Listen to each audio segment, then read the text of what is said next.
Hello, and welcome to the Nerdic Gods. Over the last couple of weeks, we have been putting together our Game of the Generation. This video is the complete version, the complete edition, the masterpiece. This is our Game of the Generation.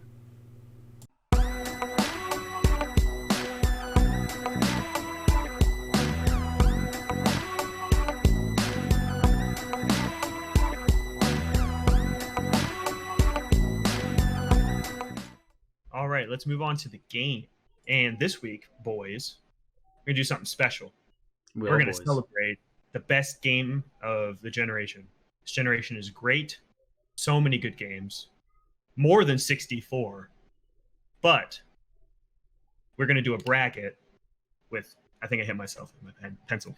We're going to do a bracket with 64 of the best games picked by basically me and Connor. I had no involvement. I was asleep half the time. I was asleep during your decision to do this. We're gonna do a tournament bracket. And we're gonna discuss each one, and we're gonna do it within 5 weeks. We'll do each part of the bracket, and then do the finals in the last week. Full disclosure, and we're gonna invite the developer that wins the whole thing on to the show the week after we finish. See if they want to come on. And so Corey Barlog, get ready, man. You're coming on here. So the idea is, first of all, every game we've chosen has been randomly selected. We have we've not rigged this. We have randomly chosen. I didn't seed anything. I just did it random and then filled out the bracket as that. I did not seed anything. We know Red Dead 2 would have gotten number 1. Yeah. 100%. We're going to do one bracket a week. Yep. And then, gradually go to semis, quarters, and final, right? Yep. For this first bracket on the top left. That's the one we're doing right now. To be clear, so today we are going to have a winner of one bracket, right? One of the 4. Yep. Okay, one of the final 4 will be today. Chosen. Yeah. Okay. Chosen today. Oh, okay. I didn't know that. Right, sweet. Yes. So, without further ado, are we ready to start? We are. Yes. Okay. So let the arguments begin. But actually, before it starts, I just want to say I love you guys. Let's all just be cool. Let's all be cool. Be cool. Okay? Just remember, I'm always right. Okay. Just remember that going in. I mean, you're perfect. We've discussed. That's what I'm saying. Yeah. Just remember that. Okay. Let's start. We're starting with this first week will be the top left bracket. Yes. So the first fight, we'll call them fights. The first fight is Life is Strange Season 1 versus Metal Gear Solid 5. Came out very close to each other too. Which is a very interesting matchup because I think that they both do very good things. And they're separate. One has top tier gameplay, the other one has top tier story and characters. So, yep, that's exactly it, right? So you got the so basically we're talking the best gameplay possibly ever in a sandbox open world. I don't agree, but I could see why somebody would say that. Very good. Probably the best storytelling ever in Life is Strange. Either, but you talking about Life is Strange? Very good. Yes. As well. Yes. I don't know if it's the best, but it is one of the best stories. Yeah, sure. I think certainly has very campy writing. It has great characters. It's very teenager-esque, isn't it? Yeah, that's very easy for me. I just with all of these, I'm just going with which one I like more. Not which one is necessarily the better game. I'm just going which one I like more. I'm gonna give a shout out to the music. Life is Strange. Life is Strange 1 music is very good on Life is Strange. Very good. I mean, for me, I've not played Life is Strange. I've watched it. I know I think I know the story. And Metal Gear Solid, I played a bit of it, and then I realised it's a massive game, and I really couldn't be bothered. Sure. I mean, it might not be your type of game, But it Chloe is like... It was, I don't know. I don't know. I got to like chapter 16 or something, and I was like, ugh, I'm bothered. Yeah, the story never hooked me in MGS5 like at all. In any way. We're talking about. I'm sorry, I was talking about Life is Strange. Oh no, sorry. I was very confused. Okay. Very confused. I'm sorry.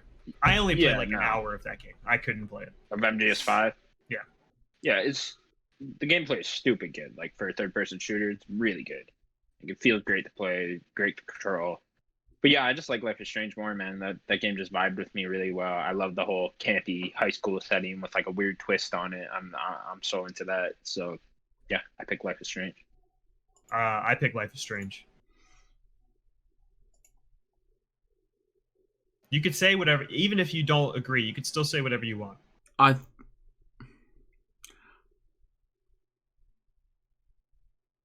feel like you could say MGS5 if you feel it. Sims, pick one. Life is Strange. Life is Strange. Okay. If you say it, I mean, it was already 2 to 1, but you could still say it. Yeah, that's real serious. So if it's 2 to 1 anyway, like sure. But I mean, he could say it. That's how he feels, right? I mean, I'm probably going to be looking at some of these games. I'm going to probably be at the 1 sometimes. Damn right. Me and Sim's going to gain up on you. Yeah. So next fight is What Remains of Edith Finch and Ghost of Tsushima. Ooh. Which is also, I feel like it's very similar to the last fight. One has a very good story and characters, and one has pretty good characters and good combat. Yeah, I loved Ghost. I just platinumed it. The gameplay is excellent. The story was pretty good. It was fine, but I'm going What Remains of Edith Finch all day. That game still, to this day, sticks with me. There's one particular story in there that I think about all the time still. The Lewis story, or Louis, I forget what his name is. Yeah, Lewis. Yeah, that one in particular, man. I think about that one all the time, and I just loved it. Yeah.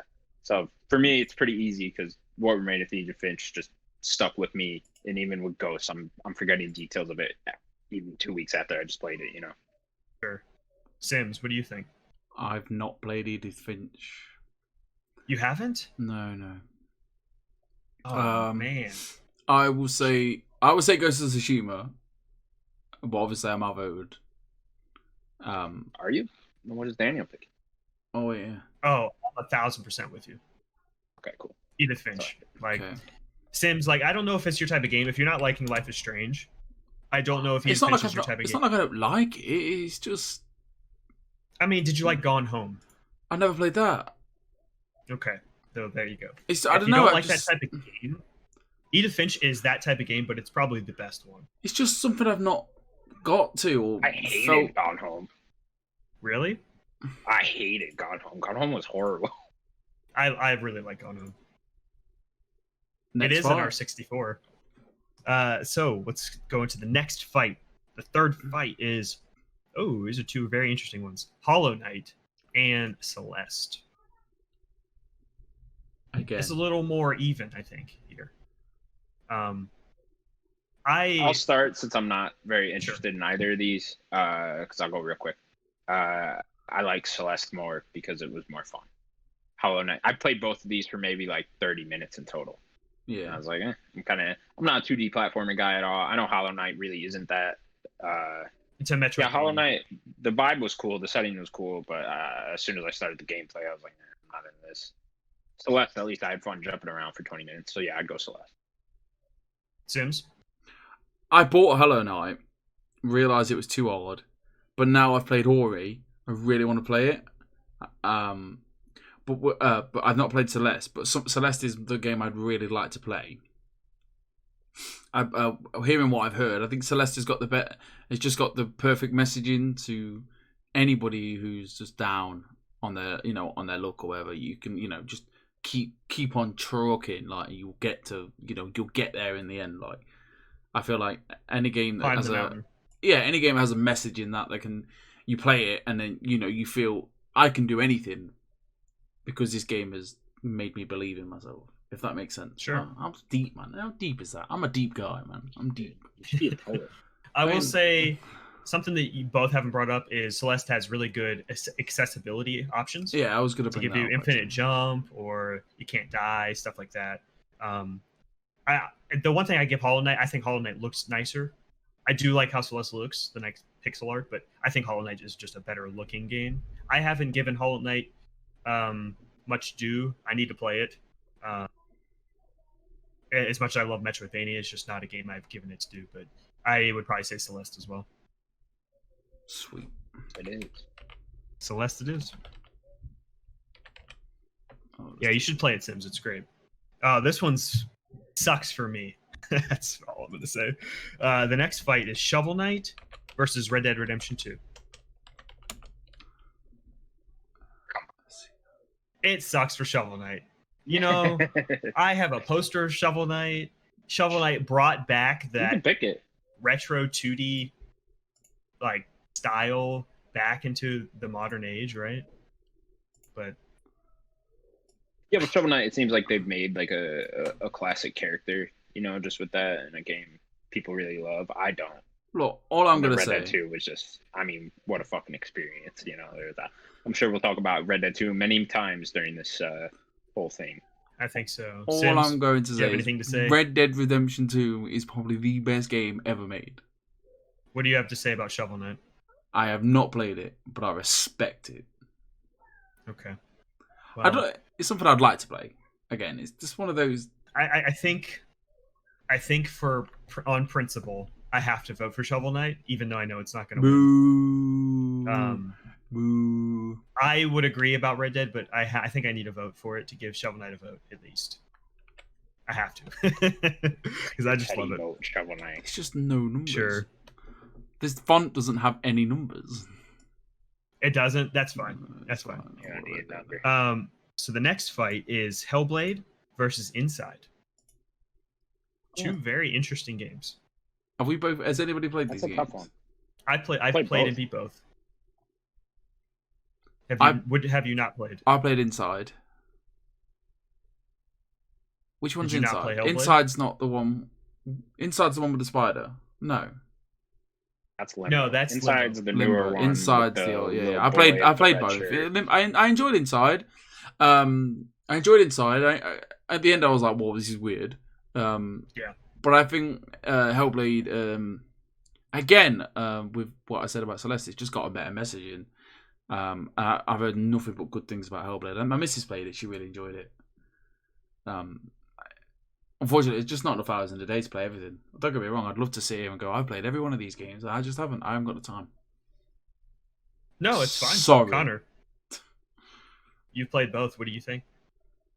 I don't know. I'm having a lot of trouble with this one. This is a hard one. I love Playground games, and they're yes, for sure. They're Limbo and Inside are both great. I love that. Those are really the only, like, I know it's not a 2D platformer, but those are only the 2D games that get me, really, because they're puzzle games, pretty much. Yeah. They're just kind of going to the next thing. And I love the weird vibe Inside has, too. But then Hellblade had such good gameplay, I thought, and the cool whisper thing with my headphones and the story overall, I thought was great. I'm not a big fan of both these games ending, which is kind of weird. I like Hellblade's ending. I don't like Hellblade's combat, to be honest. I think that's where it falls, personally. I think the story and the characters are really good. And I think Inside's just almost a perfect game. Yeah, as sad as it is for me to even say that. Because I don't like ambiguous endings where it's like, oh, you figure it out. It's whatever you think it is type thing. I don't know. I'm not that is Inside, like right? That.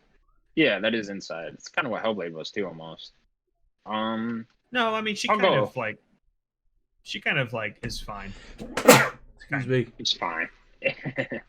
I'll go Inside. I think Inside's the better game. Sims, Inside? I want to say Hellblade. Okay. That's okay. That's fine. Inside wins. But trust me, it's a hard choice because I do really like Hellblade a lot. This next one's going to be interesting. The next one is Animal Crossing New Horizons and Control. I'll go first. Sims, I'm gonna let you go first. I love both of these games. Animal Crossing is the game that saved the world this year.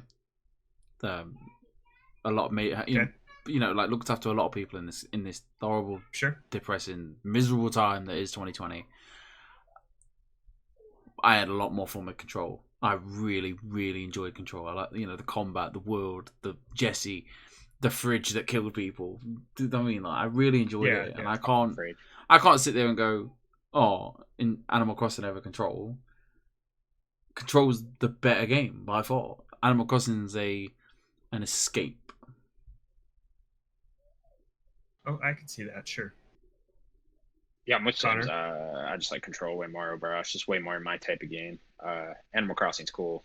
Bored the shit out of me, honestly, but it made our list. Cool. Yeah. No, it should be on. Yeah, sure. I think it deserves a spot in the list, but I've mentioned this before. Control was not my game of the year last year, but I do think it is a great game, and I think it's better than Animal Crossing. So we're gonna give it to Control. This is a very interesting one. I'm very curious about this one. The next fight is Lost Legacy versus Donkey Kong Tropical Freeze. Two very different games. I never played any of them. I'm not a 2D platformer guy. I am a Naughty Dog storytelling guy, so I will pick Lost Legacy. Oh, that was pretty straight up. See, It's funny that you just straight went there. I beat Lost Legacy, and I tried Tropical Freeze, hearing how great it is, right? Because it was also on the Wii U. I played it on the Switch, and it just didn't do it for me as much as I thought it would. I don't really like how Donkey Kong feels. He doesn't feel like Mario, really.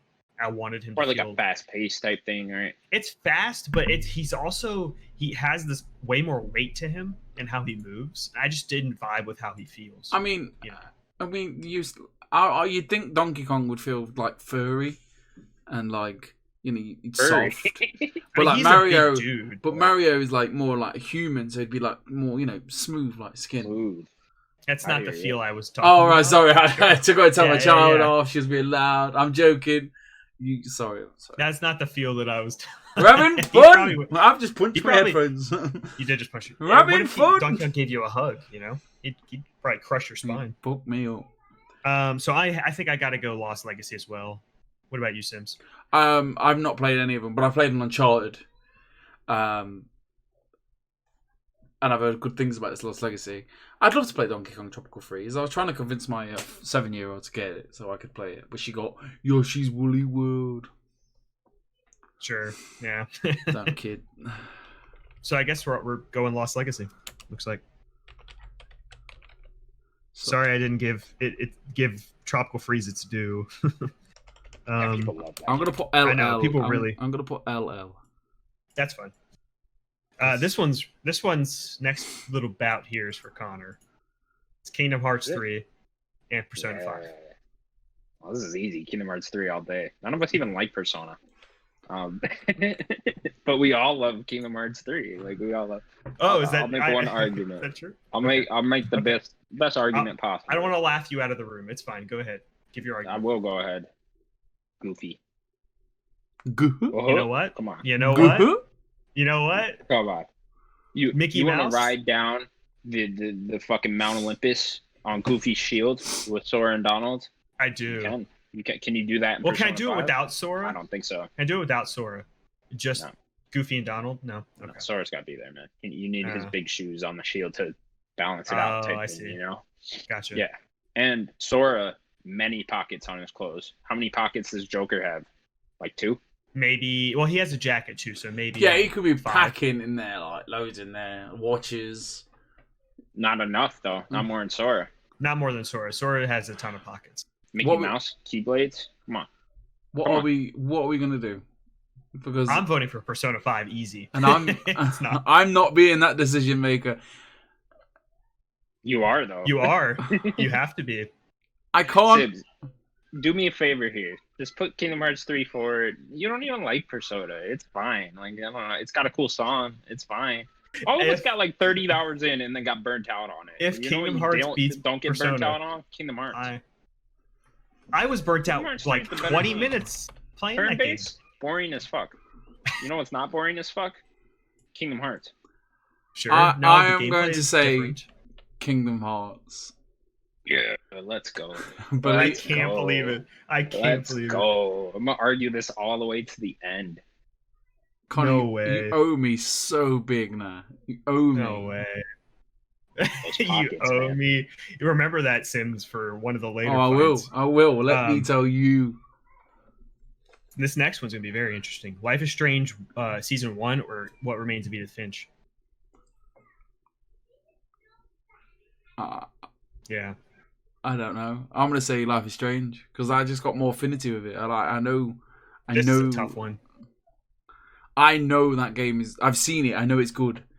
Obviously, I've seen reviews of Edith Finch. Yeah, it's just one of those. I think the thing that is leaning me towards Life is Strange is Chloe as a character.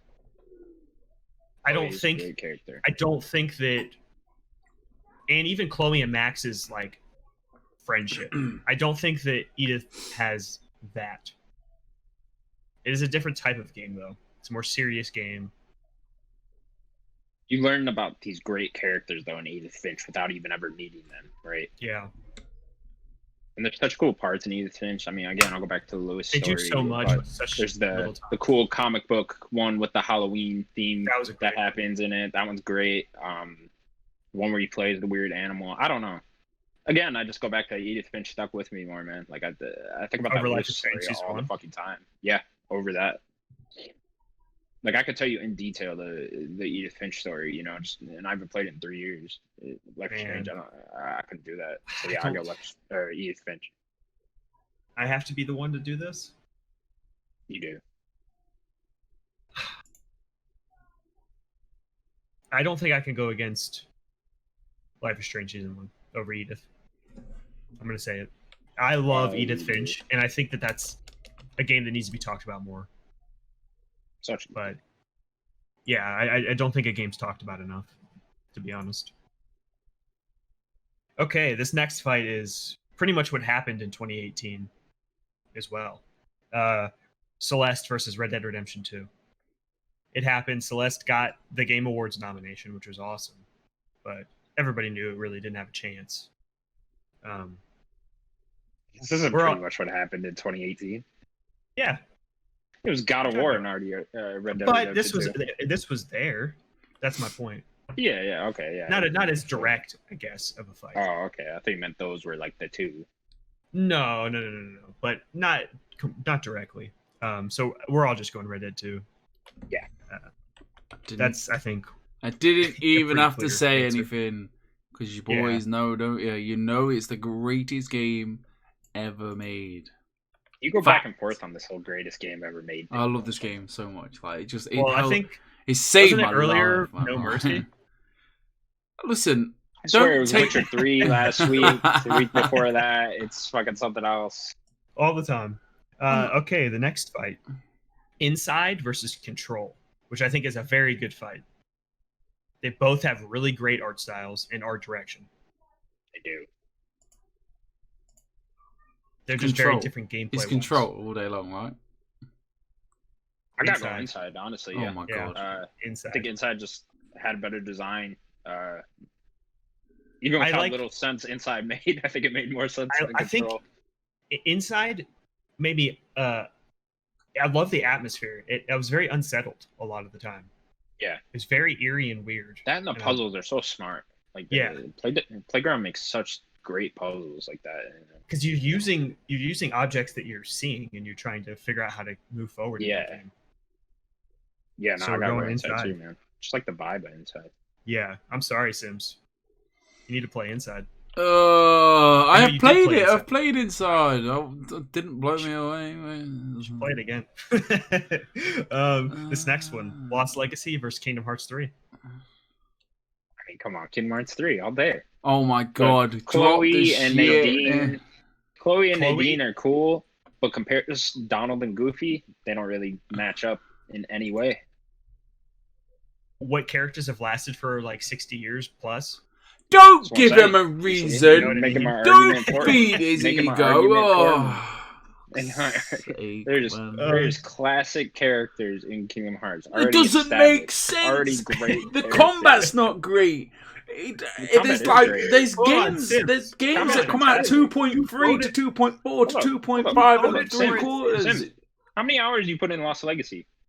0. Yeah, Sims, but How many hours you put in voted Kingdom for it Hearts against 3? Persona. This is your fault, Sims. This was your fault. I thought You we did could this. lose it early on. Plus, No, Lost Legacy could've is lost just it like right a side spin-off game. All right, Sims. It's I'm just- voting for Lost Legacy. That's It's the side piece of the Uncharted series. Kingdom Hearts 3 is the third of the Kingdom Hearts series, guys. With Donald and Goofy. Where's Mickey? Mickey's there too. He's there Is he? too. Just because of his The Frozen world, they sing the whole Frozen I'm song. voting for Lost Legacy. I'm gonna vote for Fuck Kingdom you, guys. Hearts. I love you, Sims. Did I ever tell you that? I only much. voted for it because you make a great point. Like you've got all I these do. iconic Donald and characters, Goofy. all these iconic worlds. I respect the And hell they out of the sing game. Let It Go from Frozen. I just This don't is get. unbelievable. I don't get why it has to be so complicated, and that's what bugs me about it. It's like, why can't they just tell a simplistic story? It doesn't make It's sense. not. If you start from the first one, play through all the mobile games, all the PSP games, All the DS games. all the DS games, all 13 of the other games, then it'll still somewhat make sense. You know? Have you Then it played? comes together? Have you played all these games? I have, yeah, most of them. Well, Can't believe it. I can't believe this. All right, the next one, which is this is a fair fight. It's not going to win, but Life is Strange Season 1 and Red Dead 2. I'm just happy that Life is Strange has gotten this far. I am too. Yeah, good for you. Life is Strange. Red Dead 2 was just such a great experience. So It's pretty. Yeah, it's you pretty gotta clear. give it to Red Dead 2. Yeah. The pretty greatest clear. game of all time. And we're gonna go back to it again inside Kingdom Hearts 3. I mean, once again, come on, pockets, guys, pockets. Connor, Keyboards. I I'm mean, voting Hercules inside. world. I'm Daniel? voting inside. There's a Toy Story world in Kingdom Hearts 3. Can Daniel, you go visit Buzz and Woody? would in you Inside? shut up I for don't 1 think minute so. about Bastard I Kingdom don't Hearts? think so. I don't Daniel, think so. what was your no, vote? We're on in there. I voted inside. Easy. He's wrong. He's wrong. Inside, not even that good. Sims, you were arguing how bad it was in the last round. I've Stop letting Connor. You know what you were arguing was great? Kingdom Hearts Stop letting 3. Connor get away with this. Just Kingdom Hearts get it 3. out of here. and then the Why? Why the, would you get it off? the Are final. you voting inside? Yes, I'm voting Okay. Kingdom Hearts. Are you voting Kingdom Hearts? Yes. Yes. It's so good. It's such a good game, though. Way better design than Inside. Great This is keyboard. unbelievable. The This is final unbelievable. of the You guys bracket. are ruined. of This bracket bracket is 1. ruined. How many Disney worlds can you visit in Inside? 0. You have got to go to work in 4 minutes. Let's wrap this up. Okay, this is an easy argument. What's the Red last one? Dead 2 and Kingdom Hearts 3. I mean, easy, guys. Come on. One's the greatest game ever. One just has a bunch of cowboys walking around. Connor, Kingdom Hearts 3. Daniel, You know how many pockets Arthur has? 2. 2. Daniel, what's your vote? 2. Red Dead. And my vote is Kingdom Hearts. If you break this, you've already broken this. Listen. 3 times. Let me just make the argument, though. We got 4 minutes here. Calm down. my Kingdom vote Hearts is 3 I'm has a voting classic for one of my story. all-time. It is the conclusion to the Dark Side saga that Tetsuya Nomura put in place I in can't hear you. 2002. I can't hear you now. I'm gonna vote for the greatest game ever. I'm so loud. How does the neighbours? I can't hear a word I say. It must be I'm gonna vote for the greatest game ever made. Kingdom It Hearts. means a lot to me. The story was excellent. The world was excellent. I'm gonna vote for Red Dead. Okay. Bastards. I am just kidding. I will vote for Red Dead on this. If I'm being serious. But we screwed over inside. We didn't screw over anyone, man. Kingdom Hearts. I mean- legitimately like Kingdom Hearts more than all those games, though. Like, legit. Pockets. So we are on to the second bracket of our Yes. game of the generation. We will start with Doom Eternal versus Death Stranding. Death Stranding. I've not seen Doom play, but I get it. I see it. I get it. It's first person shooter chess, and it's great. I couldn't get on with the first one. First person shooter's not my thing anyway. I've seen most of Death Stranding. My missus played it, and and it looked outstanding. Confusing, but outstanding. It's not as confusing as it looks, to be honest. Oh, I kind of got it. It's the UI. The UI is a little all over the place. Yeah. A little heavy, a lot of words, but it's not that confusing. So I'm not going first.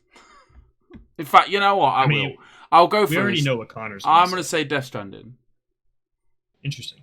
I will make an argument for Death Stranding because I think it, out of all of the 64 games on here, it is definitely one of the more unique games. And for it to be Sony to support it as much as they have, I think it's awesome. And I think that we need more risks in the industry. And I think that Death Stranding kind of shows that. It is a very flawed game. It's not a perfect game. I don't think they would have risked it if it wasn't Hideo. If let's say I'd walked in and went, right, we're going to make this game. This guy's going to connect the world. He's going to have a baby on his chest. And Daryl from The Walking Dead's going to do it. And they're like, fucking get out of here. Yeah, that plus all you do is walk and deliver packages. It's like, okay, well, that's a huge risk. That's not what Sony's really known for. But Hideo Kojima comes in and he's like, baby on the chest. And they're like, you know what? We don't even need to hear anymore. You know what I mean? Yeah. Here's your check. You get Guillermo del Toro and that's it. Connor, what do you have to say for the game? I know that you just don't like it, but on this list. It's not that bad. Come on. Everything you guys just explained, though, is why the game's horrible. The game's not a game. It's literally a walking simulator. Like, yeah, but you could say that about some other games, like Gone Home, right? Yeah, but that game's at least telling a story and like having interesting things throughout the whole process. This game, you're literally just walking in a fucking field carrying a package and not doing anything.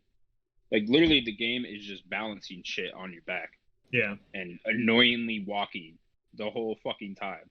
And, like, the Tripping story on is rocks. so... I don't know, man. I feel like Hideo Kojima was just so, like, up his own ass for that story. You know? Like, he thought it was, like, such a cool idea, but, like... I liked how weird it was. He really wasn't doing anything. I mean, how far did you get, though? Like 20 hours. I mean, that's what I'm saying. It's just, like... I feel like none of us could even get past, like, the 30-hour mark of that game, you know? And it's, like, 60 hours of the same thing over and over again. Well, I feel like the game started pushing back, and I didn't like that. The game. I wanted to just deliver packages and get the story, get the music moments, because I thought those were the best parts. But it's like this giant game with one thing to do. One thing. No, because it started doing other things. Packages. It started introducing. You could go and play with the terrible combat at the bases or whatever, right? And do that, but you don't have to do any of that. Well, it started introducing like the goo monsters. Run through the BT things like a million times with the same stuff. Once introduced that, I didn't like it anymore. See, that's cool, but then when you do it for the 20th fucking time, I didn't like it the first time. It's annoying, and it's literally that over and over again. That first fight on the beach, I didn't even like that. So I got to that, and I didn't like it. So it's a giant game that could have been boiled down to like 5 hours. Honestly, like I think it could be a little longer than that, maybe 10. And I think a really quick 10-hour experience would be perfect for that game. It probably would have. I probably would have enjoyed it much more. I agree. But I'm going to go down that story to something simple. Yeah, I'm 100% going to. I think it's pretty.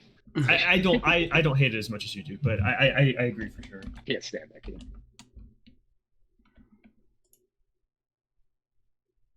Well, Sims looks scared. Are you scared? I've never heard Connor speak so passionately. We don't need to worry about time. I'm good. Oh yes, we do. I'm good. So we moving on to the next one? Yeah, round 2. South Park, The Fractured Butthole, and versus The Witness. I think this is an interesting one because The Witness is a game that I still get to play. I've seen some of it, and I hear it's like it should be a game I should have played immediately, you know, and I just didn't. See, I know, Connor. I know. Me and you love our puzzle games. This is just a game I have not played yet. I actually own the game. It was like Games with Gold, I think. So I should download it. Check out The Witness. How long is this game? Does this say long? Here's the problem with The Witness. Experience? It's too damn hard. Like too damn fucking hard. Don't spoil anything for me. Is it when it becomes more of the real life puzzle things or something? Is that when it's no? Those are really cool. So like, you'll stumble across like different types of puzzles. I know they're all like basically the same thing, but like you just said, there'll be some in like the real world that you got to figure out, and some that are actually like on a board and actual puzzles. But like you can like start the basic ones of all of those different types of puzzles, right, and get pretty far in those. But eventually you hit a wall, or at least I did, where it's just like, oh fuck, this is too hard now. Now I got to look it up, and then that's not fun. But yeah, I like the game. Sims, do you have any touch for The Witness at all? This game's never spoke to me. I never will. Anything that I have to remotely try and use my brain for, it just doesn't. I don't like puzzles. You've never, from what we've talked, you used to never really seem into puzzles too much. Do you even like Portal? No, never. That idea of trying to make your way through an arena. And my friends loved it. Like, they were like, "Oh, Portal's great." I think they borrowed my Xbox. They borrowed the game I had. And they loved it. Did it in a night, and I was like, I just don't see the appeal. And obviously, then you start to grow up, and you see that there's this big zeitgeist, this big fan base for this game that I still don't get why there's a big fan base. And then The Witness, I don't understand that either. Like, everyone's like, the greatest game ever. It's just loads of puzzle after puzzle after puzzle, and I'm just like, that would just piss me off. I think there's like story in it too. There's like audio logs or something, right? Yeah, you're like figuring out what happened to this island, kind of, a little bit. Okay. So since you have a basis for both, what do you think of this match? Yeah, it's a tough one. Do you like Fractured Butthole? I do, yeah. I like a combat system in Fractured Butthole. I don't think it's as good. See, I like Stick of Truth more as a combat system. Yeah, me too. I liked how more simple it was. Yeah. I just love how funny South Park is. Like, we don't get a lot of good comedy games, No. Yeah. I still think Stick of Truth. It's like Stick of Truth and like Portal 2 are like, I think, the funniest games I've ever played. Yeah, they're up there. I know there's some older like point click games that are supposed to be funny, but whatever. Yeah, I'm gonna go South Park. I like that game more. I think so too. It's just more because I haven't really played The Witness. I've seen some of it, but I'm gonna go South Park. I'm glad. I'm gonna play South Park. For me, South Park, the Fractured Butthole is not the best one, but I think my problem was I think when Fractured Butthole came out, I think Natalie's sister's a big, massive fan. She loved the first one, so she was like, "You let me know when this game comes out." So obviously we texted her, was like, "Oh, game comes out, tomorrow," and she picked it up. She got the code. You get Stick of Truth free. So I was like, "Do you mind if I have that code?" I played Stick of Truth, and then as soon as I finished Stick of Truth, platinumed it. I think you had to play it twice, and then I went immediately to Fractured Butthole, which was the worst thing I could have done, because the Fractured Butthole's combat is terrible compared to Stick of Truth. I don't think it's terrible. I mean, I don't think it's terrible. It's not terrible, but it's just not because I think they perfected it in the first one, and then obviously they just like over. It's two different developers, I just preferred the first one. I mean, I prefer, the turn-based combat, and then this one is kind of turn-based, but then you have to position your characters. I mean, it was alright. I got stuck because I think I played it on hard. Natalie had to bail me out. Countless stories that we've got. Yeah, definitely. So, yeah, honestly, like Watch Dogs. This was such an underrated game that year. Did not get it. Did not get it. I'm gonna try and do that. I don't even think. I think what Stick of Truth came out in 2014 should have been Game of the Year that year. Did not get its due even in 2014. 2014 was such a bad year. Or no, was it 2014? Or was it 2013? No, it was 2014. You're right. It was like early 2014. Okay. I was at an idea for the third South Park game being like a beat 'em up, like a 2D beat 'em up. If they're gonna change the combat style again. I was trying to think. So they have like fantasy, sci-fi. Maybe they could do like a Western theme. What was my idea? Cops and robbers. Cops and robbers. Dress up like Dog the Bounty Hunter and shit in like those episodes. Do one of those. There has to be another game, doesn't there? I think Western could be cool. Western could be cool. They did a shitty mobile Western South Park game though. Oh, how about Imagination Land, where they can kind of just do a bunch of stuff. Bunch of shit. That'd be cool. Yeah. There's so much they could do. Yeah. Yeah. All right, let's go to the next round. Round 3, fight. Gears of War 5, Titanfall 2. I'm torn. This is hard. I told you this bracket here is going to be a hard one. I'll go first because it's easy for me. It's Titanfall 2 all day. I like Gears 5. Gears 5 is great. We were just talking about how much we like Gears 5 before this started. But Titanfall 2 is something special, man. I think that's the best FPS of the generation, probably. Yeah, I can't think of a better one. Why are you closing your eyes like that, Sims? I've just seen the last round, and I'm like, oh no. What was that? I've just seen the last round. Oh, I know. I told you this bracket's hard. Oh no. So, what I'm gonna say, you guys will probably disagree, but I think that Gears has a better story. I think that the story mode is more fun in Titanfall. They do some unique things with level design and stuff. But I think overall, I like Gears' story better. But the multiplayer didn't blow me away, right? Like, it was just more Gears multiplayer. I did like the Horde mode for 5. I thought that was a lot of fun. But Titanfall 2's multiplayer was just so much fun.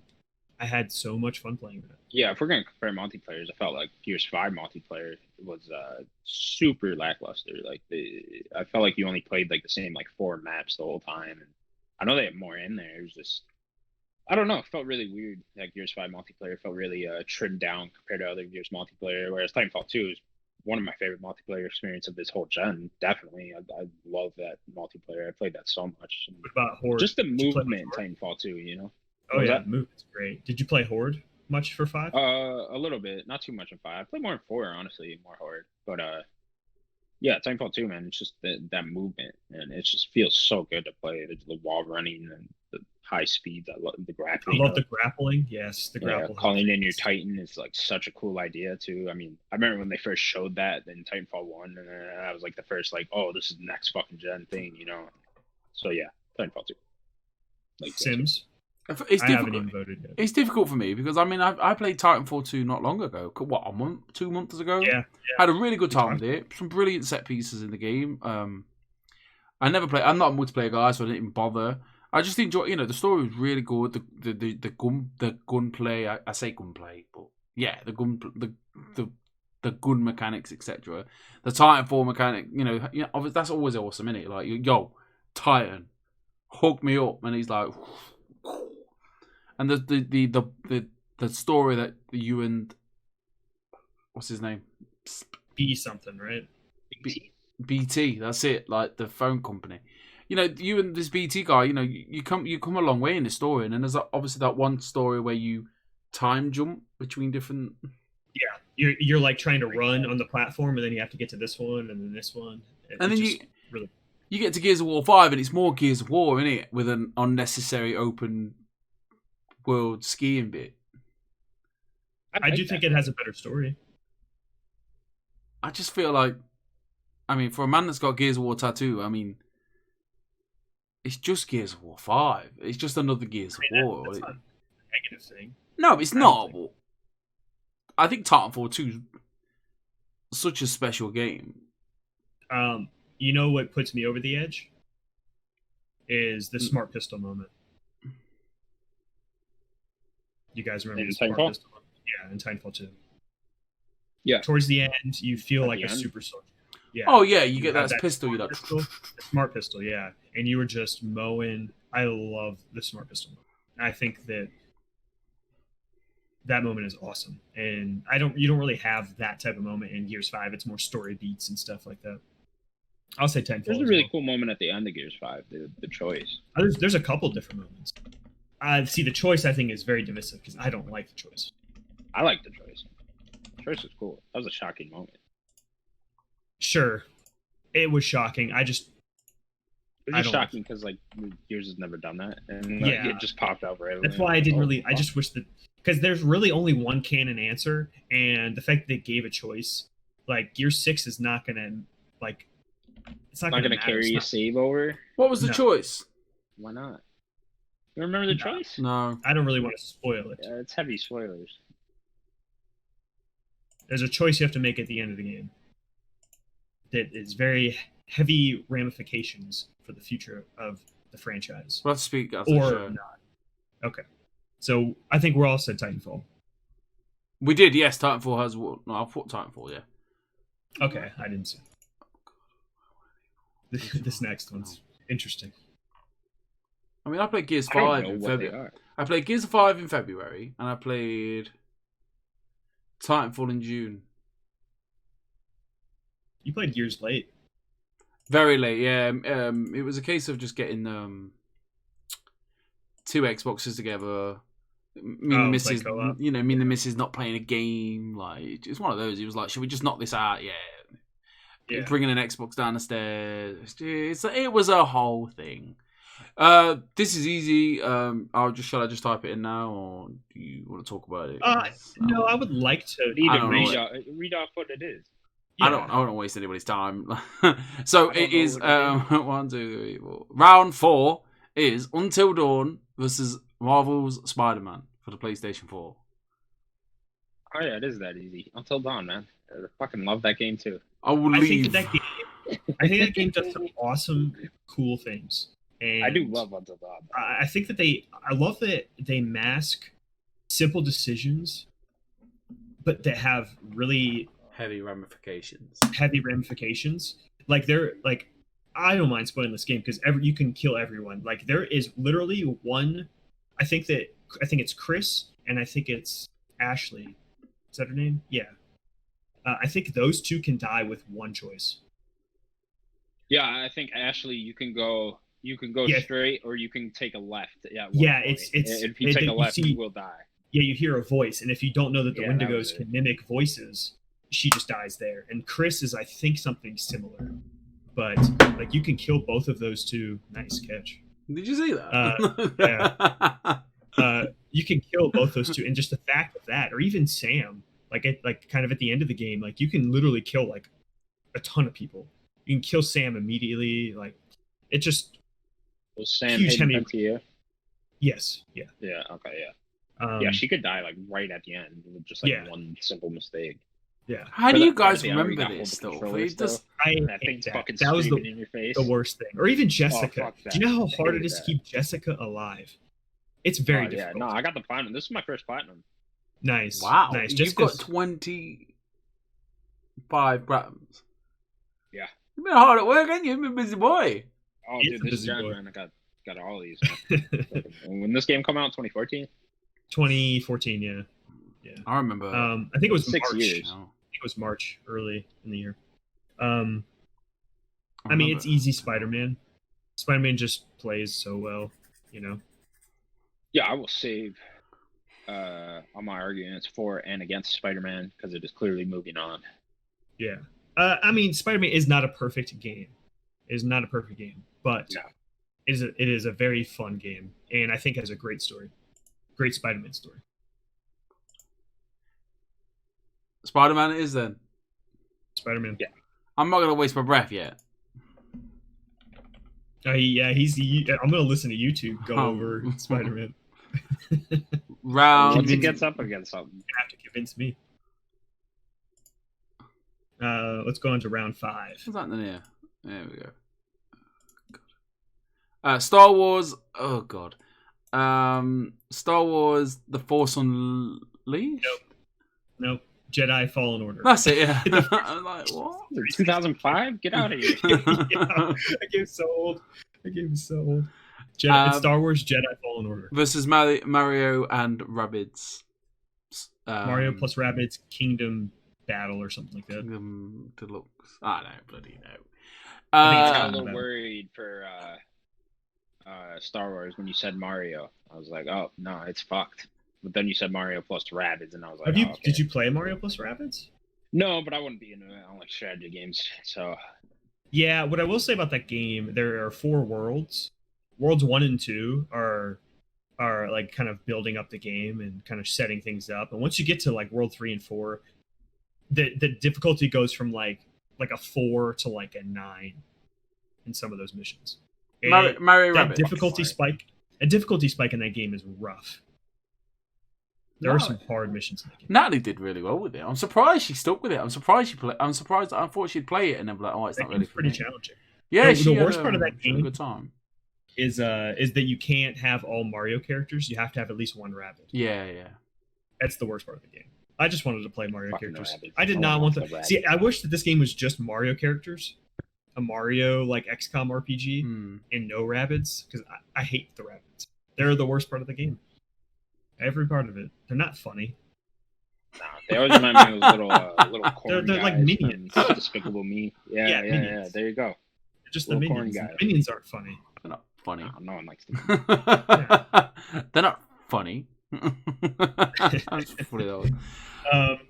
What about you, Sims? I can't stand Star Wars. That's my problem. I think you did that to yourself. No, I didn't. I just didn't like it, even with or without hard mode, trying to platinum it, trying to play it in the hardest difficulty. Why did you platinum it then? Because I wanted to do it. I just didn't have fun. I didn't have any. Even when I put the. You didn't like the story? No, it was terrible. Really? The story was any of the so characters. good. A greasy money. Yeah, he was alright. He became great. The night The system. stuff Marin. with his master Marin was like when he was a Padawan, those flashbacks were great. that was alright. That scene was awesome. I like He's in the Marin's. cave and he gets the lightsaber crystal and he's screaming at the shadow or whatever. Whatever. Yeah. Fucking great. My favorite part was Marin's story. Yeah. Oh, she was great too. Yeah. Seems crazy. I like BB-8. It's not BB-8. I like BD1. BB-8 is in the movies. I don't know. I don't know. I think this guy over here. I think the game is not perfect. I will say that. I think we just got off. There was problems with that game. It was clearly rushed and should have been delayed like another 6 months. 100%. If that game came out like this year sometime, that game would be so good. If you gave them a little. Remember when they did the update with like the horde mode or whatever in like April or something?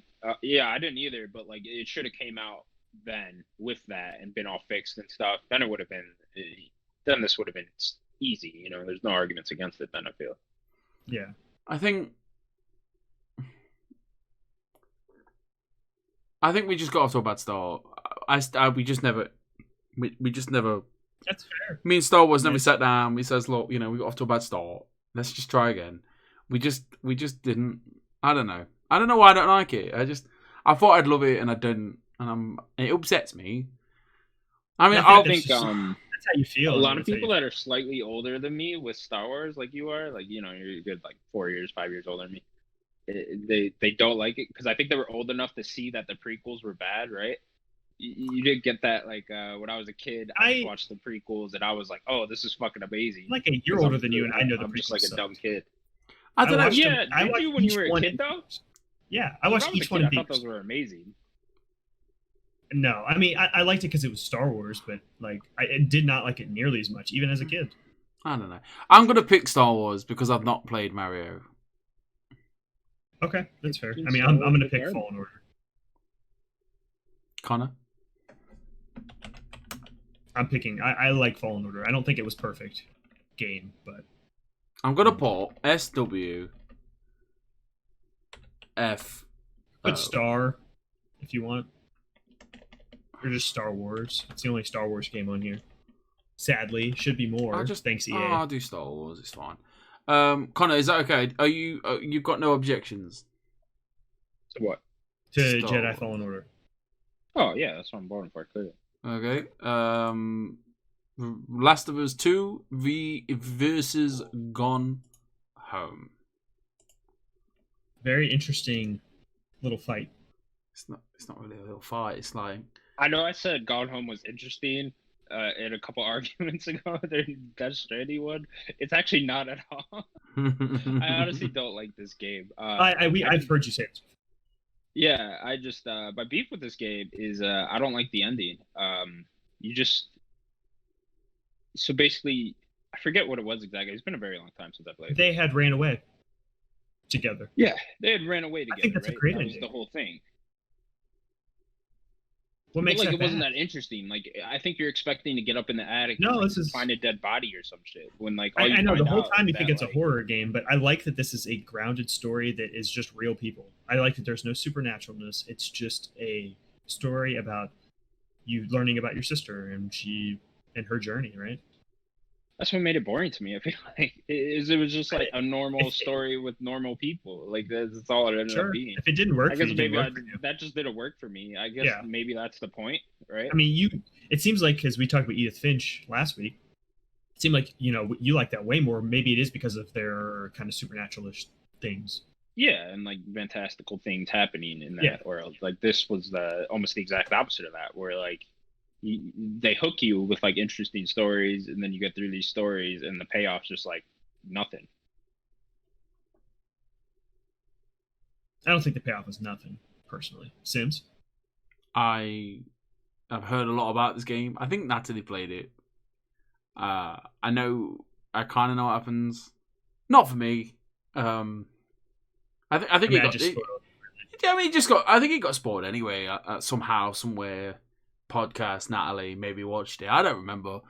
I think if something like that gets spoiled, you're not going to play it, are you? It's more about the destination, the journey. No, it's more about the journey. There's a lot of side stories in Gone Home. Yeah, there's a lot to that game there's a lot of things to read and figure out what's going on with the whole family and stuff like that. I will give it credit for being. It probably wasn't the first, but I feel like it was the first to kick off this like walking simulator type genre. Yeah, it definitely was. I don't like that term, personally. No, I don't either. But like, I mean, that's just what it feels derogatory to me. Yeah, like it's being derogatory to these games. But yeah, 100%. It was definitely the first one of this style game that really hit. Everyone was playing it. Yeah, I think this one just hit like a mainstream audience, and then we saw more and more of these. But it's going against The Last of Us Part 2. I don't think we need to say I could go against it. Right now. Right. Yeah, well, once again, I kind of want to save my arguments with the Last of Us Part 2. Sure, I mean, I just think it's a better game than Gone Home in every aspect. It is. I think that Gone Home, for what it does, I think is pretty perfect, personally. Yeah, maybe environmental storytelling, Gone Home might do a little bit better, but that might not even be true. Nah, I don't know if that's true, but I just think that everything that it does is pretty perfect, and it's just a nice short experience. That's all it needed to be. Yeah. Daniel, Last of Us has a lot of fat to it. Connor, where can we find our spoiler cast of The Last of Us Part 2? You can find the spoiler cast of Last of Us Part 2 at nerdicgods.youtube.com/ I don't know. I don't even know if that will actually You can find it somewhere. I don't know. Look at our channel and then look for Last of Us Part 2 spoiler cast. Yeah. Which you do so well. It's a nice long one too. It was almost 3 hours. It was 3 hours. It was like right under 3 hours. Yeah, it was really. You want to watch us talk about The Last of Us Part 2 in detail? You can go find that right now. Yeah, please do so. Yeah, I just went to say Tetris, then to go retro to Undertale. I don't know what happened there. Why did I get retro? Tetris Effect versus Undertale. I have not played Tetris Effect or Undertale. You're Mr. Tetris. How have you not played Tetris Effect? Because I just didn't. I didn't have the time, I guess. I don't know. It just wasn't a game that I played so many versions of Tetris. It didn't blow me away.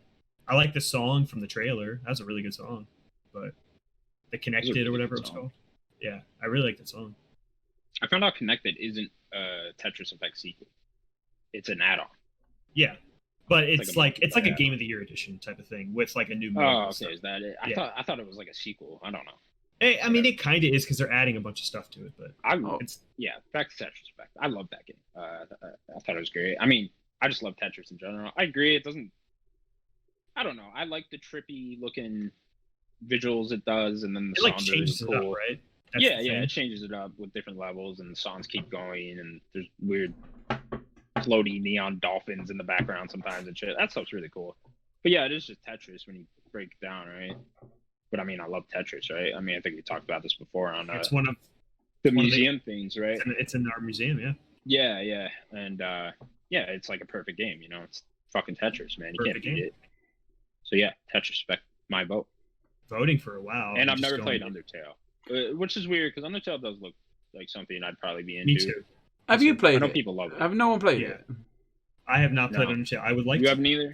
Have we got it? Was it a PlayStation Plus game down the line? Have we all got it? I think it was. I didn't get it. It's probably on Game Pass, maybe. I think I've got it. Have you got it? It's not on Xbox right now. It's on PC, Switch, and PS4. It's not on Xbox. Connor, have you got it? No, I don't. Maybe. I don't know, man. I got like 300 games on that PS4. We should do it. I think we should play it. If we've not played it, all play this game deserves to be played by us. I think I'm going to vote for it. Someone should. Because I don't think that. I think Tetris Effect is cool. I don't really think it's. It's Tetris. I don't really know if it's a game of the generation. This one specifically. So I think Undertale just does. Undertale is. I've seen a lot of footage of Undertale. Oh, have you? Okay. Yeah, I just have not played. What the fuck do you do? It's like a top-down RPG-ish. The combat seems really weird. I don't know. It's like it's a little indie game about little characters and stuff. I'm gonna say Undertale. I'm gonna say Undertale. Okay, fuck you, Tetris. Yeah, I know he likes Tetris. Yeah, tell me about it. Oh god. The Witcher 3 versus The Witcher 3's on this one? Final Fantasy 7 remake. Ooh. Yep, this is one of the more difficult ones of the whole bracket, I think. Immediately. That's tough. Fuck. It is very tough, but I think I have an answer already. Yeah, you two go. You want me to go first? I'll let Sims go first. Sims never goes first. Go first, Sims. I played This is Final Fantasy VII Remake, am I right? Yes. Final Fantasy VII Remake was great. Opened my eyes to this estranged world that I've not heard, that I've not stopped hearing things about. Play Final Fantasy VII. Final Fantasy VII is the greatest game ever made. Final Fantasy VII is the best Final Fantasy. Cloud's amazing. Tifa's the best. What's that other girl's name? Aerith. Whatever. Yeah, she's a nightmare as well. I enjoyed the game. I really did. I can't wait for number part 2. But I think going against The Witcher 3, being probably the game of the generation, right? One of them for sure. Final Fantasy VII being a remake, I read that last week. Being part 1 against Witcher 3, who had an amazing campaign, amazing gameplay, fantastic visuals, great story. I can't not say Witcher 3 over Final Fantasy VII Remake Part 1. If it was Final Fantasy VII Remake, the whole game, and it was like 300 hours. I would sit here and have a good 25-minute argument with you. But on them laurels, is that a word? Yeah, isn't it? It's got to be Witcher 3. And if you guys don't say it is, then we've got problems. Connor? I love Witcher 3. I love all the side quests. The side quests are great. The main story is great too. My problem is the combat. The combat in Witcher 3 is... I mean, it's good. Like, it's not bad. It's 2015 combat. Fun. Yeah. Huh? It's 2015 combat. Yeah. I don't even think it was great for that standard, That's what worries me about I think it gets Cyberpunk. too much hate to the combat. I don't think I think the combat's just... It's fine. The combat's fine. In a giant open world game like this, you don't typically get like extremely great combat, I think it's a little... I like how dynamic it is with the magic. I really like the magic. Yeah, the magic's cool. I don't know. I feel like you're just holding a button a lot of times with the magic. Maybe it's just the way I played it. But I thought the combat in Final Fantasy VII Remake was fucking fantastic. I thought that was great, and I love that game's story and especially the ending and stuff like that. But ultimately, I don't know. I think I'm gonna go Witcher 3. I just love the side quests in Witcher 3. There's such great like short stories in Witcher 3, and then the main story quests overall. There's one mission in particular at the end that really always sticks out in my mind. That's great. Yeah, I'm gonna go Witcher 3. One of the problems I have with Final Fantasy VII Remake is using any item while you're in combat takes a whole action bar.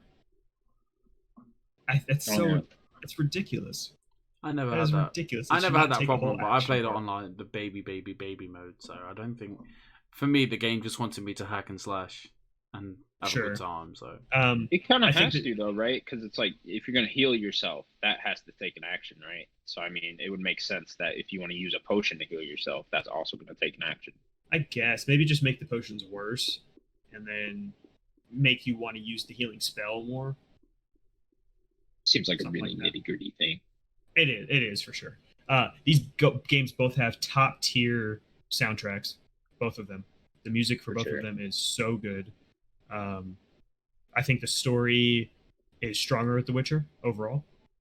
The side quests are good. The side quests are bad in Final Fantasy VII. The environments for The Witcher are good everywhere. The environments for Final Fantasy VII are not good everywhere.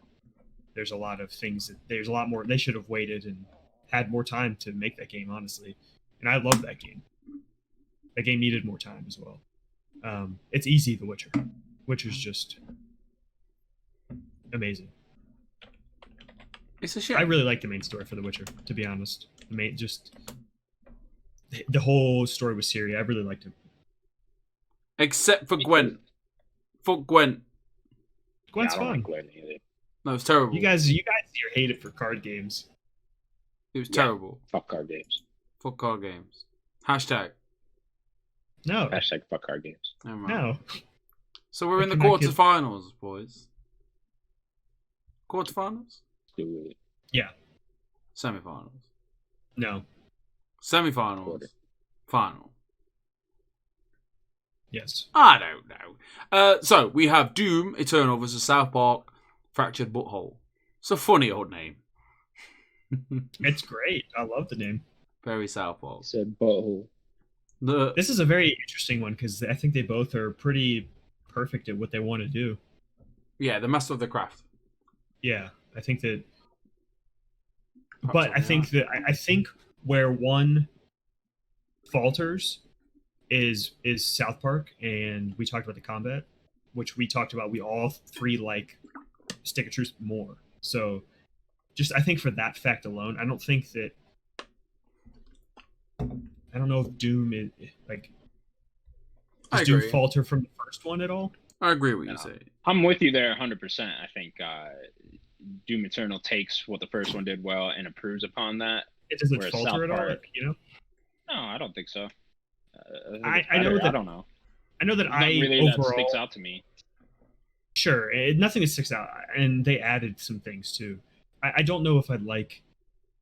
I think I talked about this during the review too. I don't know that I'd like it more than the first one. I actually think I might like the first one more.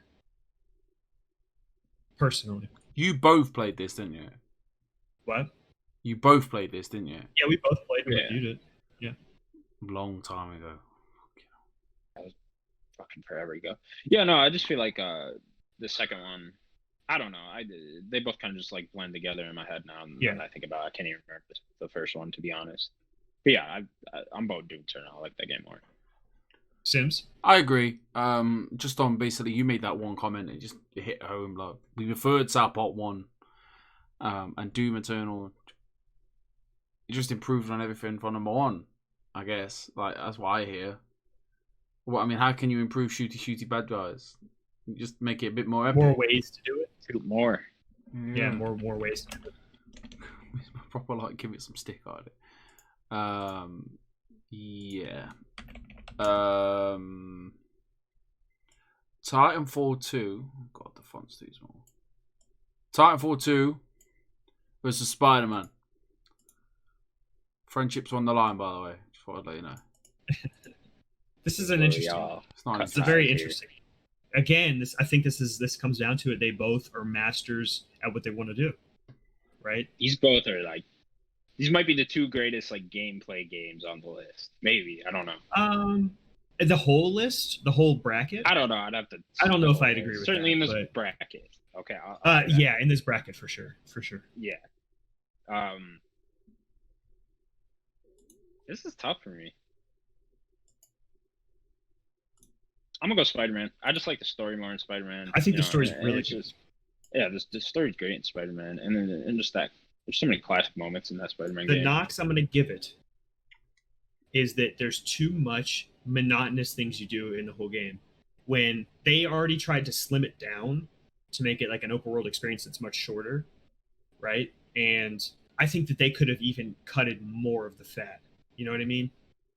Like what? I don't need backpacks, man, because I love those backpacks. No. Collectibles, I don't mind as much. It's more of like doing Harry's missions. I didn't like most of them.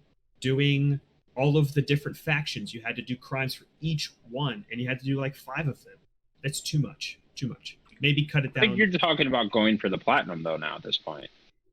You're talking about doing like the 5 crimes in each section of the city. But they want you to fight crime. You're Spider-Man, you know. I think what they aim to do is, I agree. Like, it does get a bit like, oh god, you know, I got to do that. But I think what makes you do it is the fact that the swinging and the way that it makes you feel like Spider-Man feels so good. Like, it doesn't become a chore. It just becomes something that you want to do just for the journey. Like, and then you get to the destination. The combat's all right.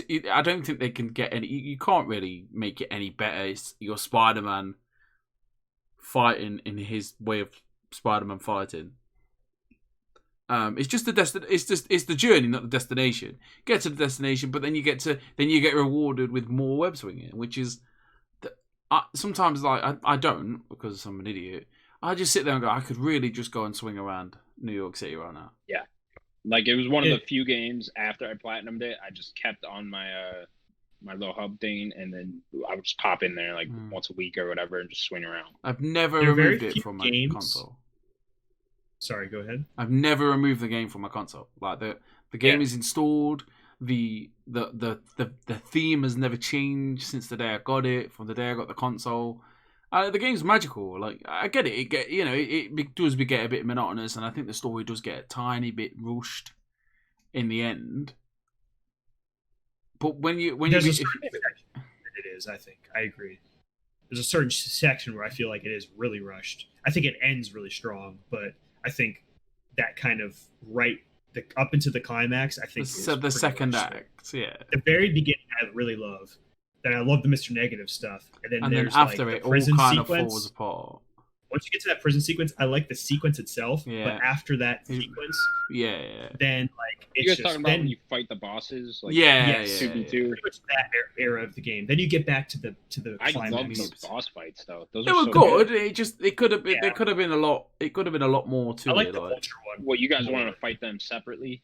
I wouldn't even say that. I mean, just like give us a build up to each one of them, like a decent. I didn't like the story. Scorpion one as much. I like the Falcon one or the Vulture one. The Vulture one.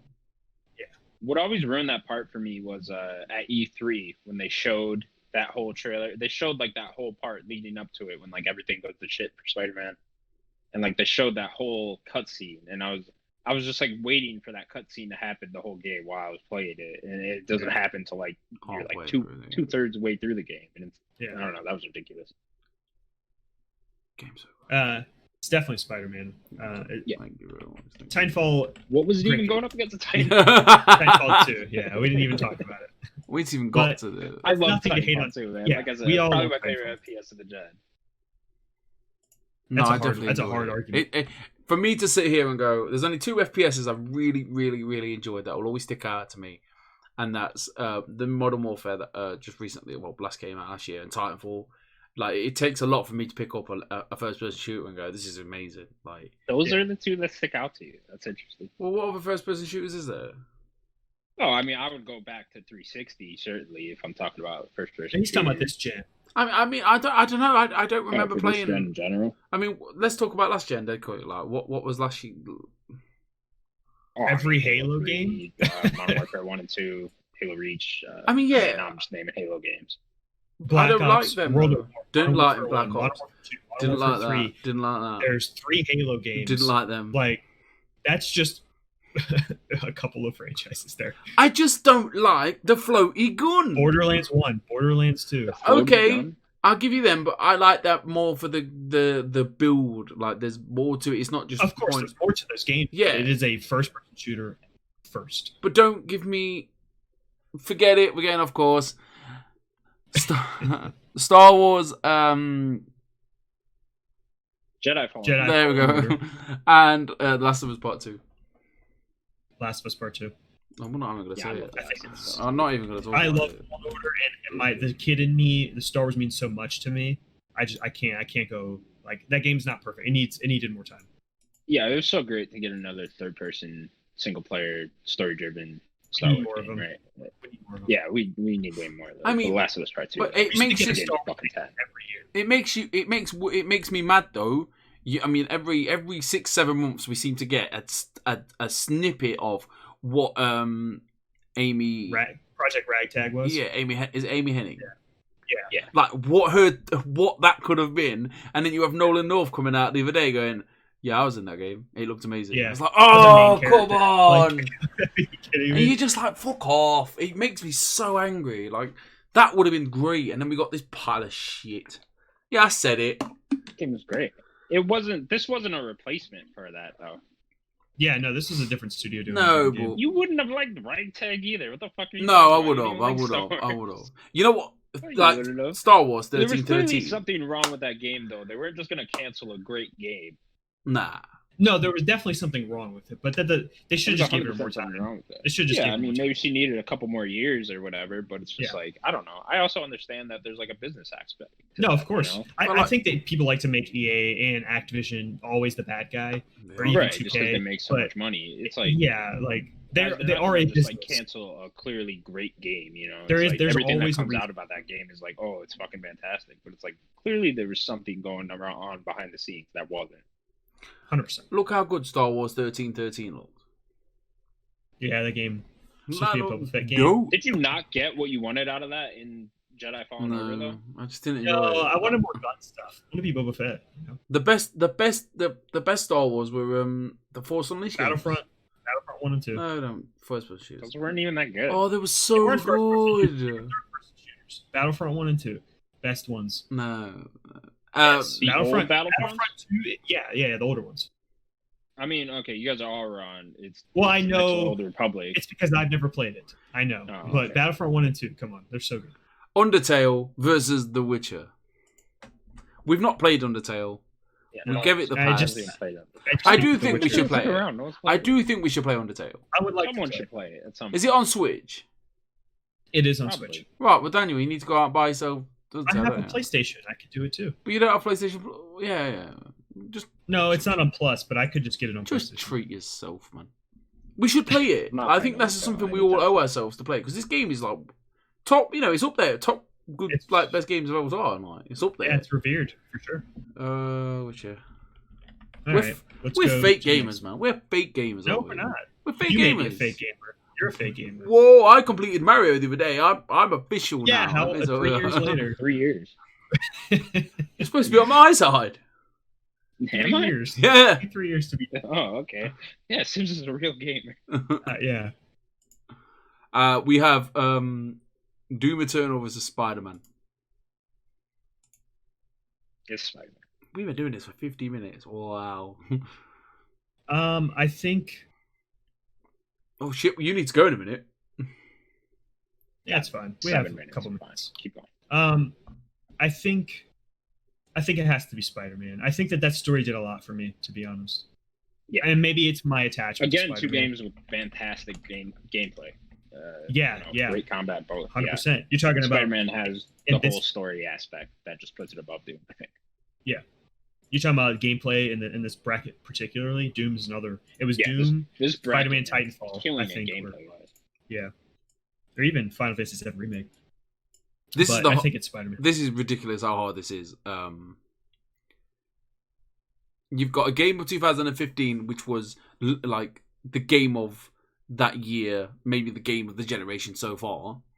Then you've got 5 years later, a game that's the game of the generation, period. Like, as a game for storytelling, for what the pinnacle of gaming can be, The Last of Us Part 2.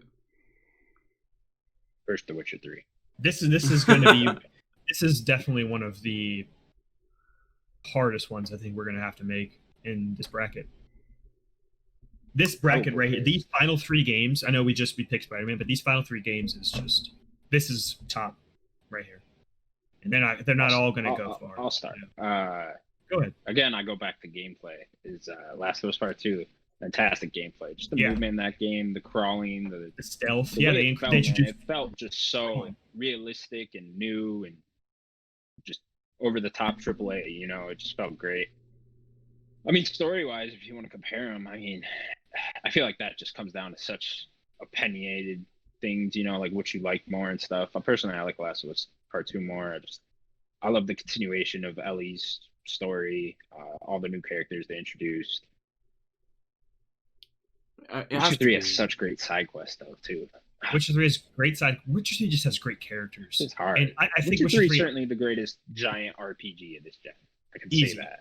Easy. I think Witcher 3 has more characters that I like in terms of volume than The Last of Us. There's so many, right? Because there's so many good and memorable ones, but the quality of the characters, I think, in Last of Us brings it over. I think the quality in the writing too. In the writing, I mean, both of them have fantastic writing, but I think Last of Us Part 2. This is one of the hardest decisions. Some of the best writing in a game. Period. Yeah, I'm gonna say that's my vote. Yeah, it has to be, doesn't it? Unfortunately, like it's just how. Because how the bracket was set up. Yeah, it's because it was all at random as well. Bias too, right? Like, yeah, but I think let's say we look at this in 10 years' time, it'd still be The Last of Us. Maybe, probably. I love The Witcher 3. Might be in my top 25 games ever. You know, like it's that quality. So is Last of Us Part 2. So in the final. It's my heart versus reality. I'm going to sit here and say Spider-Man, but that's because of my love and affinity. The final is Spider-Man versus Last of Us. Oh, sorry. The final is Spider-Man versus Last of Us. For me, this breaks my heart. Like last week, Red Dead versus Kingdom Hearts. This breaks my heart. So that broke your heart too. I'm going to say Spider-Man. I'm going to let you boys can do the rest. Because here's my problem. Spider-Man, and now I get to talk shit about Spider-Man. Spider-Man is almost just another superhero story, right? We see so many superhero stories. And I can't. I mean, don't put your head. Don't do that, Sims. Don't do that. You know what? It is though. Like, how many times have you seen a superhero story? Like every fucking time, man. It's just like. Especially by 2018, like I was so sick of superheroes, man. Just everywhere you fucking look, superhero. And it's just The Last of Us Part 2 feels so. You see, I'm just fucking up my own argument here because The Last of Us Part 2 is just another zombie story, isn't it? Yeah, but what I'm gonna say too is, in terms of superhero stories, I think the Arkham trilogy, each individual one, I think has a better story. Maybe not gameplay. You could probably argue Spider-Man's a better gameplay. But I think each individual. I do not think Arkham Knight has a better story than Spider-Man. I disagree because I like the Jason Todd story. I might be a little biased. You have to like Jason Todd's story. That's not the argument here, though. No. Well, it's an argument against Spider-Man for superhero stories. Right. I think it's pretty easy for me. I love Spider-Man. One of my favorite fictional characters ever. But The Last of Us is just way better writing for a game. And performance. And visuals. I know it's 2-year difference, but... Or 3-year difference. Now that I'm thinking about it. It's coming close to the anniversary, boys. 7th of September. Spider-Man Day. Hang on. Spider-Man has such great gameplay, though. Like we were talking about. It's just that... It's that game you kept on you kept downloaded, right? Like you could literally just pop in there. Do you want third-person shooter? Do you want third-person? I mean, certainly action? Spider-Man's more fun, right? I think we can all agree on that. Like if you want to pop in a game and go have fun, it's certainly Spider-Man. I think the survival aspect of The Last of Us really helps me. Running out of ammo, switching weapons, trying to stealth. I think that does a lot for me personally. The Last of Us is fucking hard. So divisive. That's the point.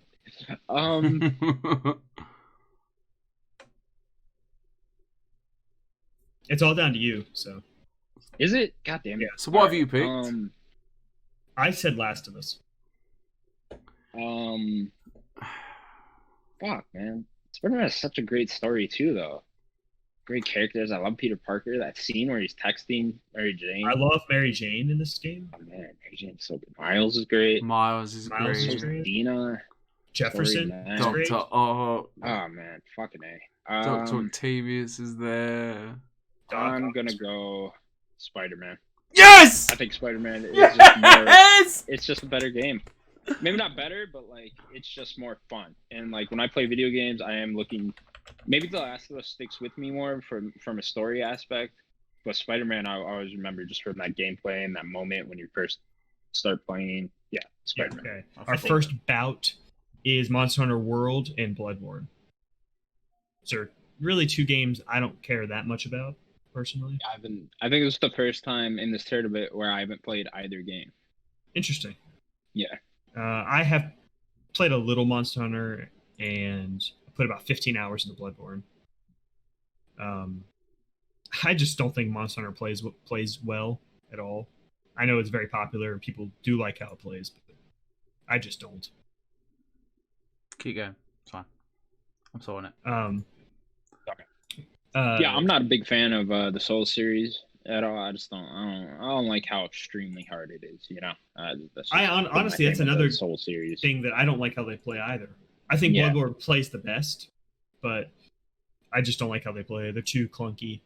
Yeah, I would have to feel the combat in Monster Hunter World. I don't know, because Bloodborne's more my type of game, but again, with how hard it is, I'm not going through that.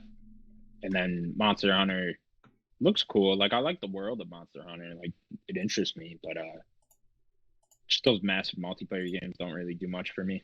Yeah.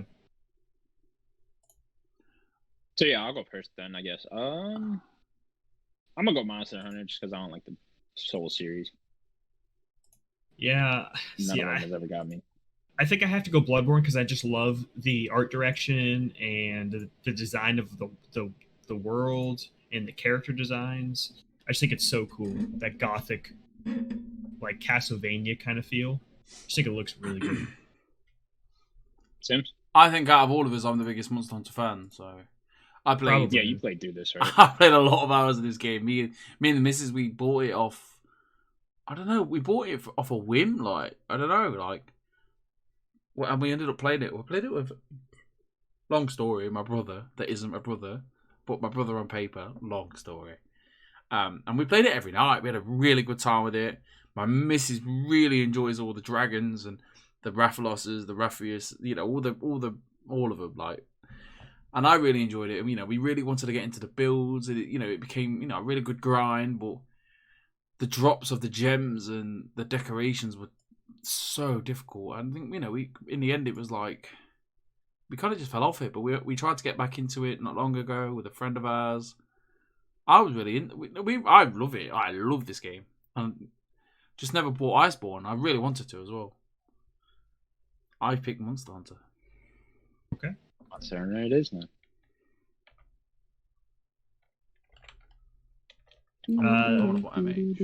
The second little fight is Resident Evil 7 versus Yakuza 0.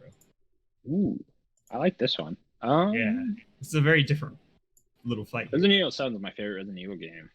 Yakuza 0, I've played like half of it. Really enjoyed.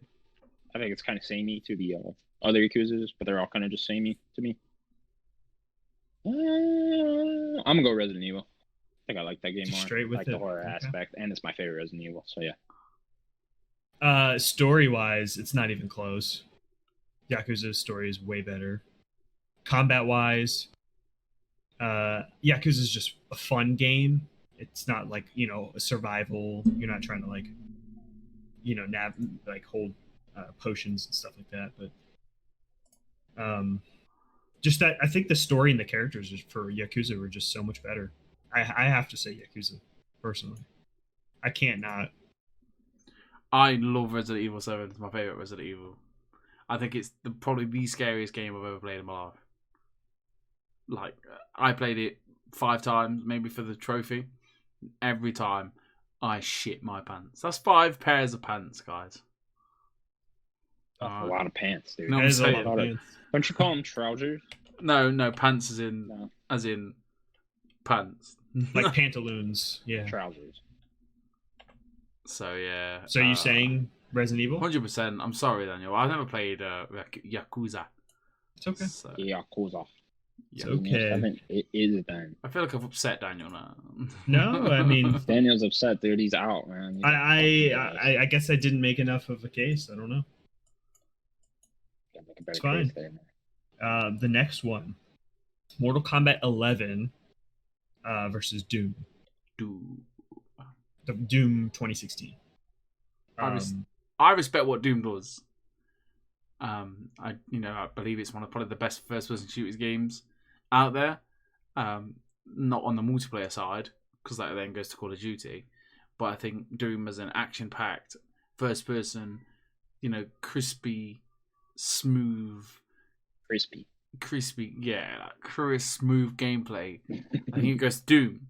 Mortal Kombat, I have no affiliation with.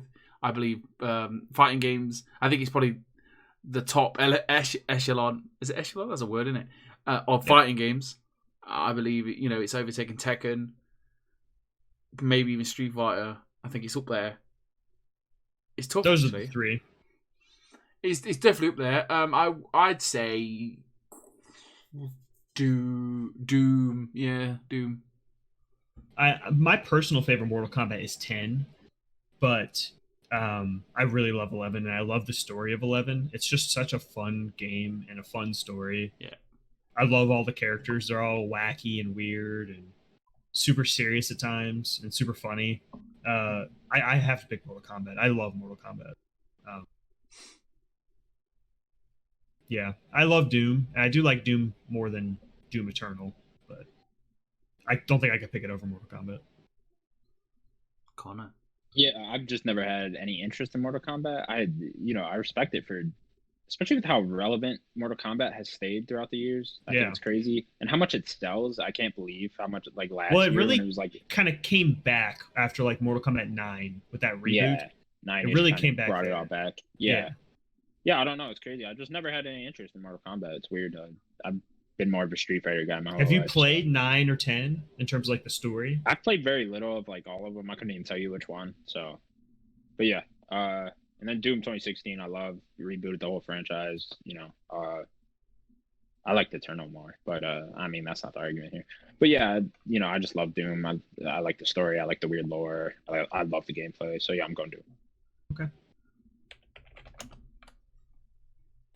Pyre versus Ratchet and Clank 2016. Ooh. This is a very interesting fight here because I love Ratchet and Clank. I really do. I guess it's a very fun game. But Pyre, like Supergiant's art direction is like second to none, in my opinion. I love all of their art. And that game is really fun. And not enough people play Pyre. So I'm gonna pick Pyre. Yeah, I really like Supergiant games. I like all they did. I like Bastion. I like Transistor. What was the other one? Transistor. That's it. Yeah. But yeah, I never got into Pyre. I don't know, something about the weird mini game that it was or whatever. That weird like basketball thing they're doing. Yeah. I don't know. But Pyre just never spoke to me. And then I loved the Ratchet and Clank, the reboot. That was my first Ratchet and Clank game. That was the most fun I ever had getting a platinum. I love the characters. I love that whole world. Thought it was hilarious. So yeah, I'm going Ratchet. Yeah. I'm going Ratchet and Clank for sure. You have to play. I'm gonna go Ratchet. I have no affiliation with Pyre. I'm sorry, Pyre. Ratchet, like I said, I think my first Ratchet and Clank. Really, I think I dabbled in the other ones on the PS2. Me too. Yeah, like I said, a good plat as well. I think you had to play it twice. Was it the chore? Had a good time with all the guns, the disco. I had to play it twice. You had to play. I don't remember having to play it twice. Maybe just maybe not play it fully twice. But I just remember each planet had like their own little trophy. Yeah, they had things you had to do in each planet. Well, to level up, you had to get all the guns leveled up, though, didn't you? Yeah. Like the just disco, a side thing to do. The disco was so fun. Ratchet. Yeah. They had that cool firework gun. That was awesome. That just like sprayed everywhere or whatever. It wasn't a firework. Mr. Zook, was it Zukon or whatever his name is? Yeah, something like that. The little dude. Yeah. Yeah. Great weapons in Ratchet. Man. It's always fun. I'm excited for the new one. The next one is Smash Ultimate versus Resident Evil 2 Remake. Ooh, that's tough.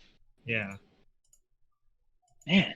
Because, I mean, honestly, in terms of this gen, we probably could have also put Smash 4, which is the Wii U one, which is honestly, that is my favorite Smash game. Is it really? Wii U one. Yeah, I think it plays better than this one, personally. It has to do with the dodging. But still, Smash Ultimate has way more characters, and I love Resident Evil 2 Remake, and that's probably one of my favorite Resident Evils. And I think one of the best horror games ever. But Smash Ultimate's just too good. Where's Resident Evil 3? I love it. It did. It did make the cut.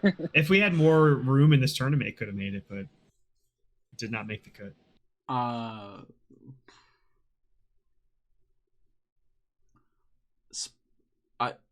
didn't like Resident Evil 2 that much.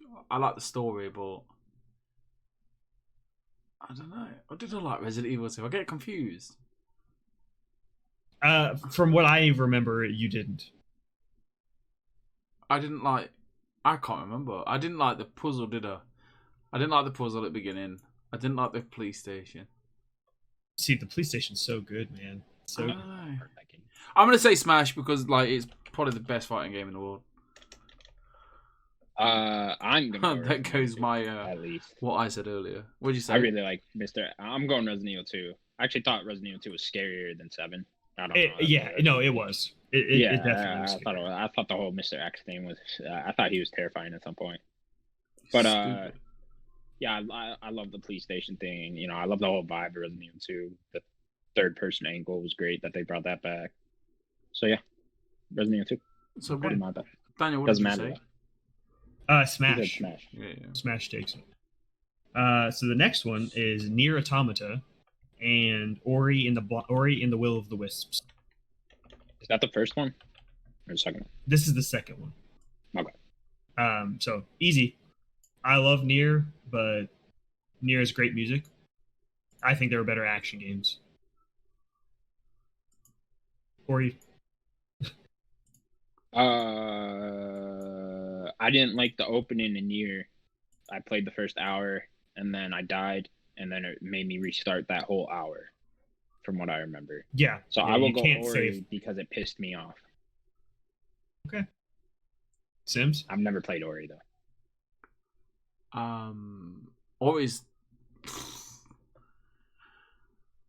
Ori's like Ori's the best game of the generation. No, I want to say Ori's.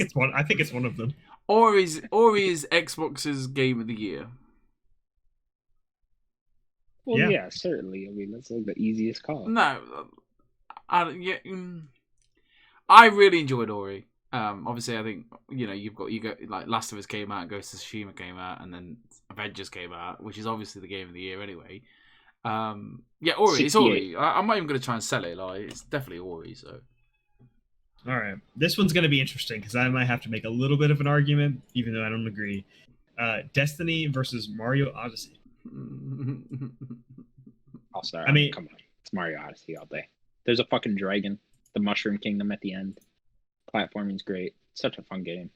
Destiny, cool. That's it brought up this whole games as a service thing, right? While we're on the Destiny, it did that. What I will say about Destiny is that to me, Destiny is the best feeling FPS game.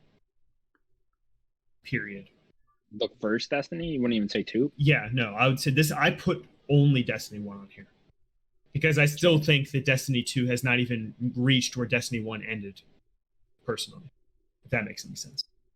But Destiny, I think, is the best feeling FPS game ever. So that is my argument for Destiny. I probably will pick Odyssey as well, but I just wanted to make an argument for Destiny. Yeah. Sims, we know how much you love games as a service. There's a dragon in Mushroom. Dragon. What's Mushroom Kingdom? No, not in the Mushroom Kingdom. There's a dragon on a different level. You don't remember the dragon? You just played this. And there's a T-Rex. I remember the T-Rex. I just don't remember the dragon. You jump on its nose. You don't remember this? Oh yeah. You jump on his nose and then you bounce on his head. Yeah. Okay. Thanks. I never played Destiny 1. Destiny 2, like I played it not long ago. In May. Sure. And like I think it's a great first person shooter, but it's no Mario Odyssey, if that makes sense. Like Mario Odyssey is one of the greatest games.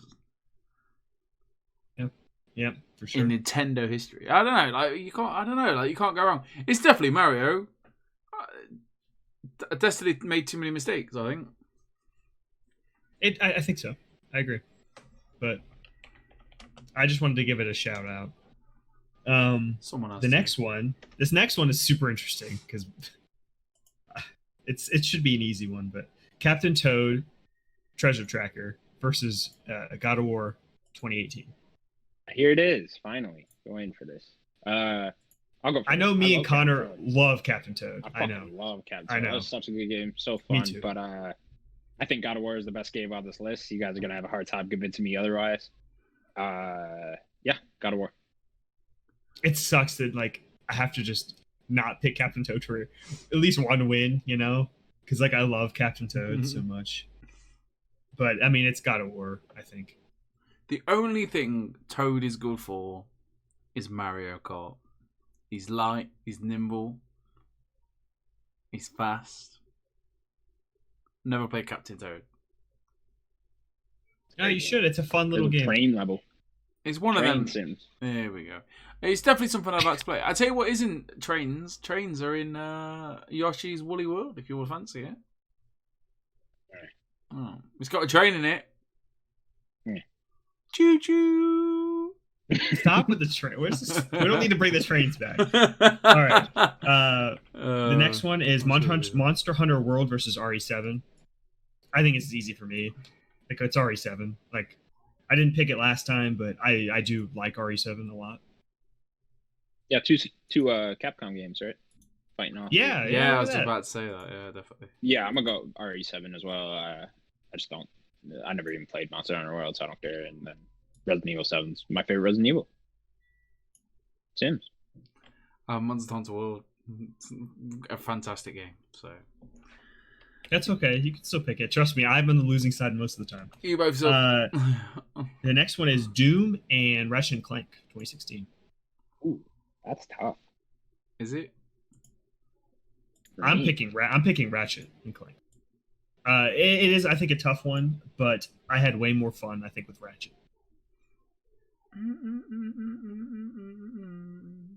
It's Ratchet and Clank, 100%. 100%. It's fun. Yeah, I'm gonna go Ratchet it's too. family friendly. There's a gun that makes people dance. Like, what do you want? It's true too. A good story. I think the gameplay is fantastic in both. I'd probably say the gameplay is a little bit better in Doom, but I just think overall I had a better time with Ratchet. Sir, you would be wrong. I agree. Doom's just so clean, tight first-person gameplay. You know. Yeah. All right. Smash Brothers Ultimate versus Ori and the Will of the Wisps. Which I think is a very interesting one. Yeah, I mean, I'm gonna pick Smash just because I never even played Ori. I'm not a 2D platformer guy. I like Smash. We were just playing that actually with we did a Let's Play, right? There might be a video up on our channel as soon of as us playing that. Soon. By now, yeah. So someday there will be that video up there. But yeah, I like Smash, like the whole thing. So yeah, Smash. Sims. I think from a guy that doesn't play side scrollers who played Ori 2 simply for conversation in this podcast, to be honest with you, I was like, give it a try. I got Games Pass. You know, we need to talk about games. I want to be a part of these conversations that we're having, and it blew me away. Storytelling, the world was beautiful. The game was, it didn't run great. Don't get me wrong, but I think maybe that be an Xbox OG problem. That a lot of people are having the same problem on Avengers. But no, yeah, this game blew me away. Ori 2, all the way. I'm sorry, Smash, but you know Ori. It hurts me to pick Smash, but I have to. What? I have to pick Smash. It hurts me to pick Smash. Shocking, Ori is one of my favorite. Shit, I typed O as well. No way. I think I have to pick Smash. I Oh, really do. I think Smash really just means a lot to me growing up and stuff. But it is the ultimate version, right? Yeah, I mean, like I said, it's not my favorite, but it sucks. It sucks I have to pick Smash over Ori because I really love Ori 2. Oh my god, this is what the tournament's making me do. So the next one is Mario Odyssey versus God of War 2018. This could have been the final battle here. Yeah, this is a bare knuckle brawl. But I love God of War 2018. I really do. The gameplay is not perfect. Odyssey is near perfect. I'm picking Odyssey. Mario Odyssey. You were this glad. The gameplay is fucking fantastic. The gameplay is really good, but compared to a game that has perfect. The axe. I know. It hurts me to all even those special pick. powers. Then when you get the blades of chaos. I know. It's not perfect though. I just have to give it to God of War from a story standpoint, man. Like what that game did with its writing and story wise, and bringing. It made me like Kratos, that right? Not a lot of people cared about. Yeah, making everyone like Kratos and enjoy Kratos and the relationship with his son. And the overall lore of the game and the settings and the places you went, it's God of War all day. I love that game. I do too. I love both. These are my babies. You know what I mean? It's like I gotta like stab one of my babies. I think this could have been the top 2 final. Yeah. Sims. God of War's not perfect. The gameplay is not perfect. No. Are you on? Like, what don't you guys like about the gameplay? I love this game. I'm baffled with what he said. Him up there. I don't think it's perfect. Personally, I don't really like. Oh, you're not saying it's not. Oh, okay. What don't you like about the gameplay, Daniel? I honestly really don't like switching the runes and stuff. Really? I don't really need that. You didn't even have to. I'd end up sticking with. I'd rather it stick more. Yeah, I know you could. I'd rather it stick more with just like giving me combos in terms of like an action game. Like you need to play the OG God of War. I know. I'm gonna pick God of War. I'm not even gonna mention anything. That's fine. I just had to say Odyssey because I think it's a perfect gameplay. RE7 versus Ratchet and Clank. Easy RE7. peasy. RE7. I'm going Ratchet. Okay. I really like Ratchet. I just liked it more than RE7, if I'm being honest. I know RE7 is my favorite Resident Evil, but Ratchet, that platinum was just so fun to get. Super fun. I keep going back to. Yeah. Sims, what are you going? I'm gonna go Resident Evil. He said Resident Evil. Okay. Smash Brothers Ultimate versus God of War. Again, this is a hard one. War, man. This is two really hard fights because like I love Smash. This is a tough one. It's not tough. I'm gonna pick God of War. I can't believe you did God of War. That writing. I know. I did Ori dirty, didn't I? I can't believe you bent her over like that and just fucking ruined her. Like, it's a guy. It's a dude. RE7 versus God of War. This is the final. Okay, so the final is Resident Evil 7 versus God of War. Again, going God of War. I don't think this is fantastic. a good fight for RE7 because God of War is just a better game. I feel like right now, like Kratos has just like clicked at L3 and R3, gone crazy, and then just ripped RE7 apart and then just threw it away because it doesn't stand a chance, does it? What game does stand a chance against God of War? You have to find out in the final 4. You have to find out. The first fight is Ori in the Blind Forest, the first game, and Tales from the Borderlands, the Telltale game. I will go first. I Sure. have not played any of these games. Ori 1, set up for Ori 2. Visually it looks amazing. I've seen it. I've seen it be played. I've watched gameplay. Tales of Borderlands, my missus really loved it. I know it's really beloved by a lot of people. Probably the best Borderlands story ever. I want to say Borderlands. I think I'm voting for Tales from the Borderlands. I think Tales from the Borderlands is awesome. And the kind of thing that's sad is in Borderlands 3 they kind of mess up Reese's character a little bit. He's just not the same. It's kind of sad. Is it Troy Baker? Yeah, this is one of the rare cases where I haven't played either of these games. I'm gonna go Ori. Borderlands just doesn't interest me, man. I just don't like the. But I would say maybe check out Tales because I think you would like Tales if you like. I'm sure I would if it had a better story and stuff. Yeah. Yeah, it's really good. Yeah. It's called Border. Fuck it. Yeah, I mean that's what you chose. Yeah, I just no, I forget it. Yeah, a Border. That's the only game with Border in it. The next one is one for me: Kentucky Route Zero and Uncharted 4. And I know that there is no way I can convince you boys to even think about Kentucky Route Zero, so I think I have to just go for Uncharted 4. Do you legitimately think Kentucky Route Zero is a better game? It's hard to say that because they are so polar opposites in terms Do you of like it more? I think it's way more unique. I do think Uncharted 4 is the best Uncharted in my opinion, but Kentucky Route Zero is just unique. We've already had so many Uncharteds, you know. We've had 5 mainline games. So, but Do you like it more, Daniel? Probably not. No? Probably not. I think it's pretty close. I think Kentucky Route Zero is very underrated and overlooked. Sure. Well, yeah, obviously I'm going to Uncharted 4. I never played Kentucky Route Zero. I have it on my desk. I gotta play it.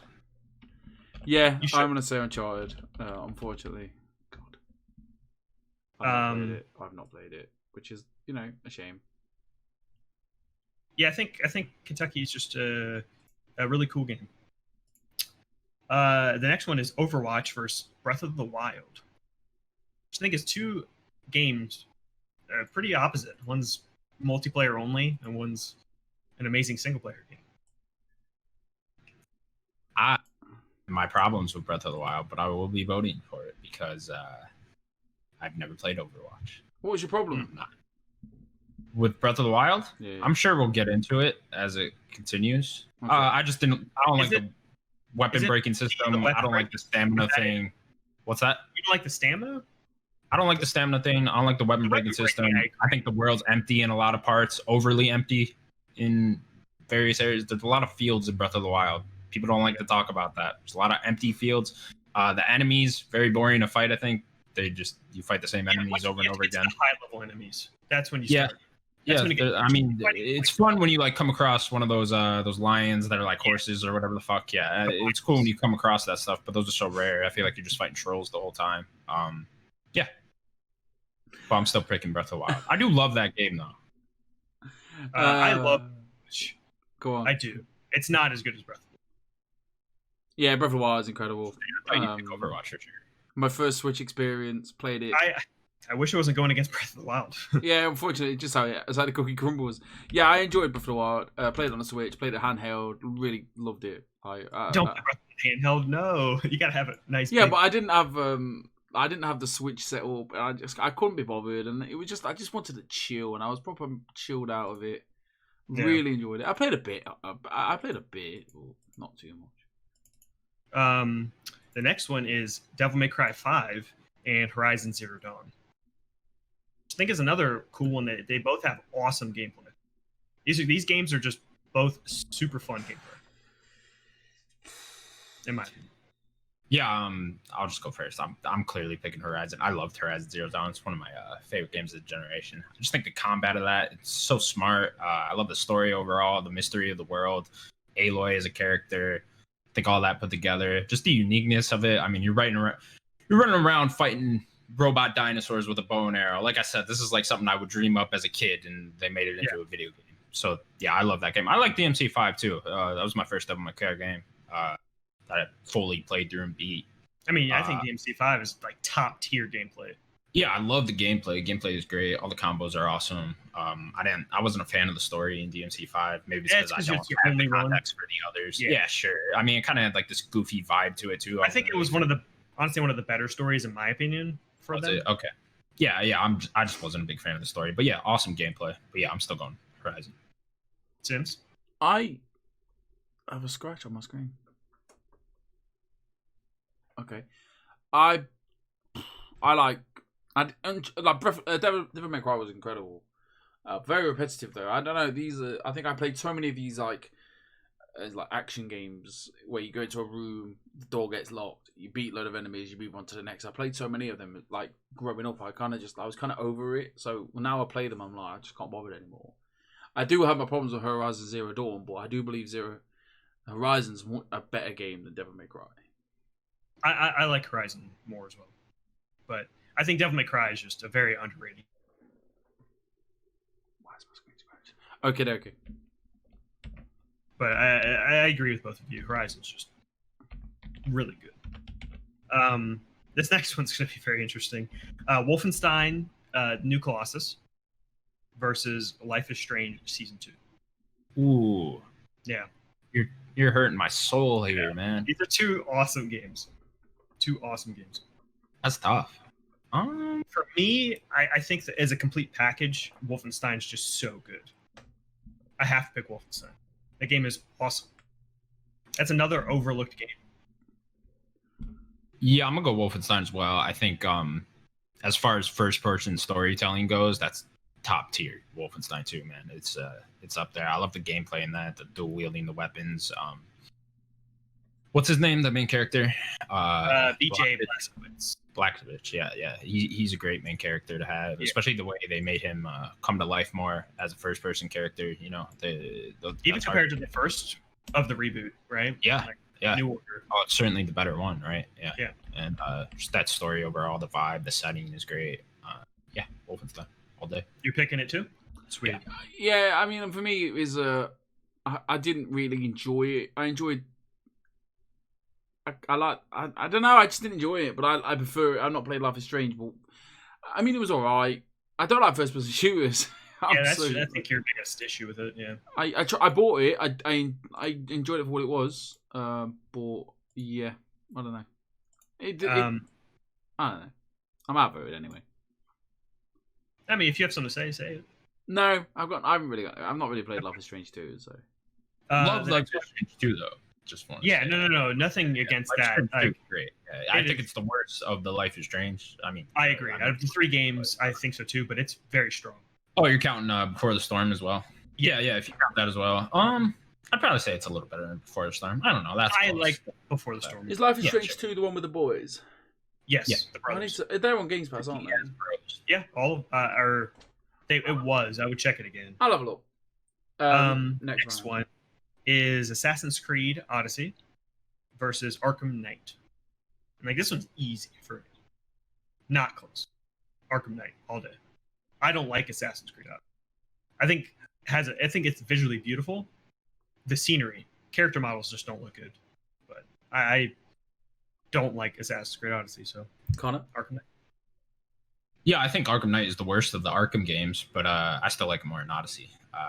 I don't think it's that much worse, to be honest. For me. Yeah, I mean, I'm not going to say it's like, but I do think it is the worst. I've tried 3 times to play this game and I can't get into it. Arkham Knight? Yeah, I just can't do it. I'm going to try. I might try it again when it comes to the PlayStation Collection. It's on That's Game a good Pass. excuse. But it's on the PlayStation Collection. Yeah, but it's on Game Pass right now. Yes. I don't know. Yeah, you're right, Batman. But I prefer Odyssey. But it has to be Batman. I know how much you like that game. I vote for Odyssey, but it's not going to go through. I think Odyssey is incredible. Too long, too big. Way too Origins is much better. I think Origins is the better game, but that's just I'm in the very. I've heard this before though. You're not the only one that I've heard it from. The next one is Injustice 2 versus Bayonetta 2. A lot of DC games coming up.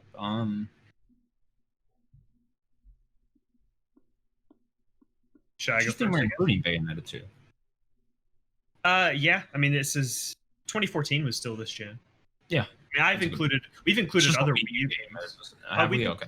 We've included other. It was Tropical Freeze. Where are we counting the Switch versions of all? Yeah.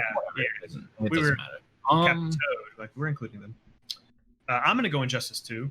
I think that story is so good. I love both Injustice stories for being a fighting game as well, and it to have a good story is just pretty rare. I think I'm gonna go Bayonetta. I really like Bayonetta 2. I like Injustice a lot too. Yeah, I did really like the story of Injustice 2. But I think Bayonetta was one of my favorites of those types of games. The hack and slash with combos. I'm still not sure if I like it more than the first, but I agree. Yeah, I'm gonna go Bayonetta 2. Sims, you get to decide this time. I've not played Injustice. I played about an hour of Bayonetta. The first like 10 minutes of Bayonetta blew my mind. Like Bayonetta 1's incredible, and I'd love to go and play Bayonetta 2. Just time. I'm gonna say Bayonetta. I've not played Injustice, but Injustice is just a fighting game to me. Like Bayonetta is an incredible action game with everything chucked at you all at once. like shoes coming out of stuff. It's weird, but it's so good. All right. Can I get an amen? Amen. It is great. The next one, it's going to be pretty easy here, but Mario Kart 8 and Transistor. Twisted Transistor. Transistor's great, but it's not Mario Kart 8. No, Mario Kart 8 not. is just one of the greatest games of all time. Easy. Why are you even thinking about it?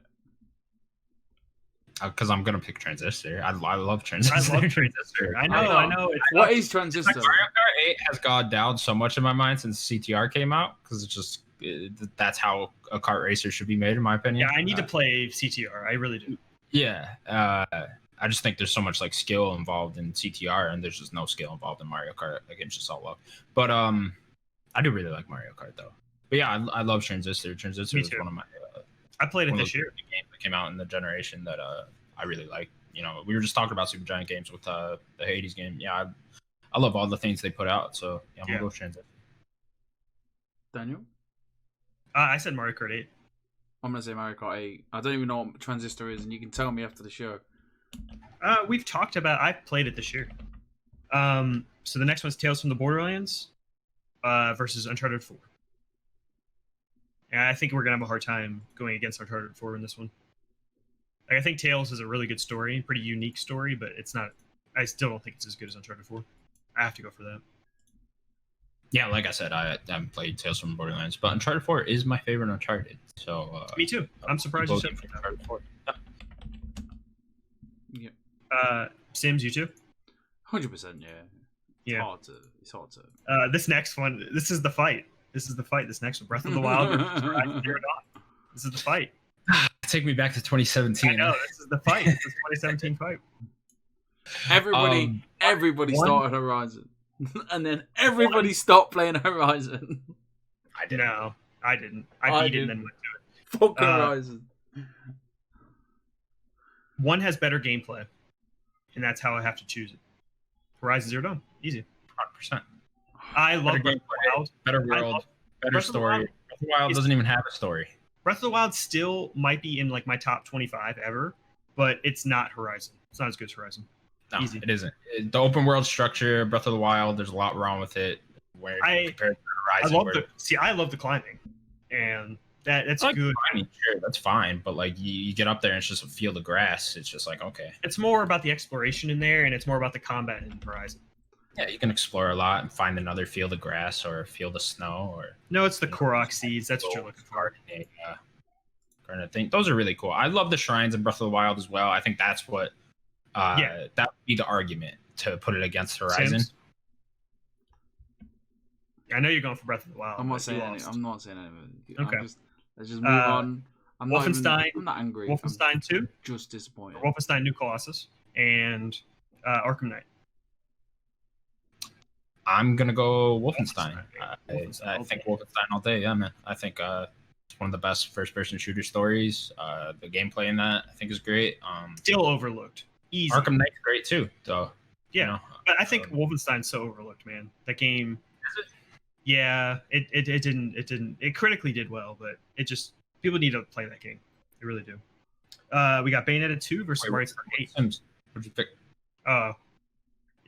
What do you want? Batman. Okay. He feels defeated. Sim's not a first-person shooter guy. No. We got Bayonetta 2 and Mario Kart 8. I will go Mario Kart on this one, surprisingly. Yeah, I liked Mario Kart 8 more than that. I think. You tell me I could play as Link in Mario Kart? That's it. Throw shells at Mario? What more do you need? Yeah. Can you throw blue shells in Bayonetta? Yeah, probably. No, you can't.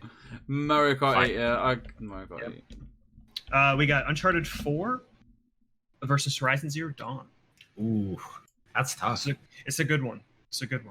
That's rough. Yeah, I mean, I'm gonna go Horizon Zero Dawn. I think story-wise, I think Uncharted is better. I think it has better writing, probably better characters. I think that's why I'm choosing Uncharted. Yeah, I think you could make that argument pretty well. But gameplay-wise, I'll say Horizon is much more smart, much more fun. It's hard to compare with Uncharted in its gameplay, right? Because Uncharted is supposed to be fun and just over the top, and And Horizon is this more in like you're trying to break down these bots and stuff. It's different. I'm also just a bigger fan of the open world structure and the whole sci-fi setting. I like more. Sims? Robot dinosaur Sims. Think about it. So we've got who's picked what? I chose Uncharted. He chose Horizon. Sims, remember when I chose Spider-Man? You remember? I know you remember. I think I don't know, Horizon, I just didn't have fun with it. I got really bored of it. Like Uncharted, I was on my edge of my seat the whole time, and I don't want to, jokes aside, and Breath of the Wild over Horizon, etc. I just didn't have fun with Horizon. It dragged. Even Natalie, she was really excited about playing this dinosaur game, and then. Well, let's pick Uncharted then. I'm sorry. So Wolfenstein and Mario Kart 8. Wolfenstein and Mario Kart 8. I'm gonna go Wolfenstein for sure. I definitely think. I actually have to agree. Yeah. I think I have to agree with Wolfenstein. It's sad for me to say that about Mario Kart. Wolfenstein, I just think brings a lot more to the genre, and Mario Kart is just more Mario Kart, and that's great. Now we got. I know Sims. We are just skipping Sims because we keep outvoting him. It's fine. You're right. I agree. Okay. Then we got Uncharted 4 and Wolfenstein, New Colossus. That is the final of this bracket. Uncharted 4, Wolfenstein, New Colossus. That's actually pretty tough. It is. Both incredible stories. Honestly, I think Wolfenstein is a pretty underrated story, to be honest. Yeah. I think Wolfenstein better gameplay. Uncharted better characters. Both good overall, though, at both. I'm going to go Uncharted. I think the conclusion of that story was really impactful. I think the ending of that was great. That's what gets me. The end. Yeah. I think had an amazing great ending, great epilogue, great characters. I like the twist in Uncharted as well with Sam. Sure. Yeah. Sam's a great character. Yeah, and just beautiful to look at Uncharted 4, man. Still to this day. It's got. I just preferred Uncharted over Wolfenstein, and that's just my taste in games. It's just like the AAA action over the AAA first-person shooter. Well, that's it for the. Now we have the final four. What are the final four? We got Red Dead, Spider-Man, God of War, and Uncharted 4. It's been a long, hard battle for these last four games in our final four. Kingdom Hearts, way too far. Kingdom Hearts should have been in this final four, as we all know. It probably should win. I believe that's the general consensus throughout all of gaming, right? Is that Kingdom Hearts 3 is the game of the generation. But unfortunately, it didn't make it because you two are the devil. Well, you should be thanking him. You should be thanking Sims. It got as far as it did. The devil. Thank you, Sims. Anyways, our final four is we will start off on the side of the bracket, which is Spider-Man versus Red Dead Redemption 2. And then on the right side, we have God of War versus Uncharted 4. Let the battle begin with Spider-Man versus Red Dead Redemption 2. Begin. Sims, I think we all know which one you're picking, so go ahead. No, you don't know, because this is the hardest decision of my life. Okay. Yeah. This game, both these games are like, they are my favorite game of all time. Both of them, really interesting. You say that once a week about a different game. Yeah, 100%. It's like it's a slogan, isn't it? Like we should all get T-shirts with our favorite phrases on. My favorite game of all time. This has to be the best game of the gen.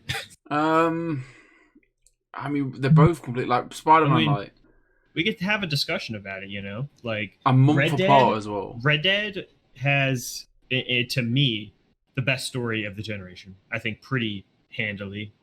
I can agree with that. I don't really like the complaints that it's too long. Oh, the game doesn't play well. Like, I think the game plays well. Very well. I do not think the combat is all that good in Red Dead. It is fine. It is great. It is. I mean, it's not overplay, but I do not think the combat in that game stands out, or even amongst other good third-person shooters. I think it's just. I think it feels fine to shoot. It's fine. Like it's that, but that's it. It's fine. It's not great in any way. The combat, I don't think. I don't think it's something to harp on, though. It's serviceable for what the game is.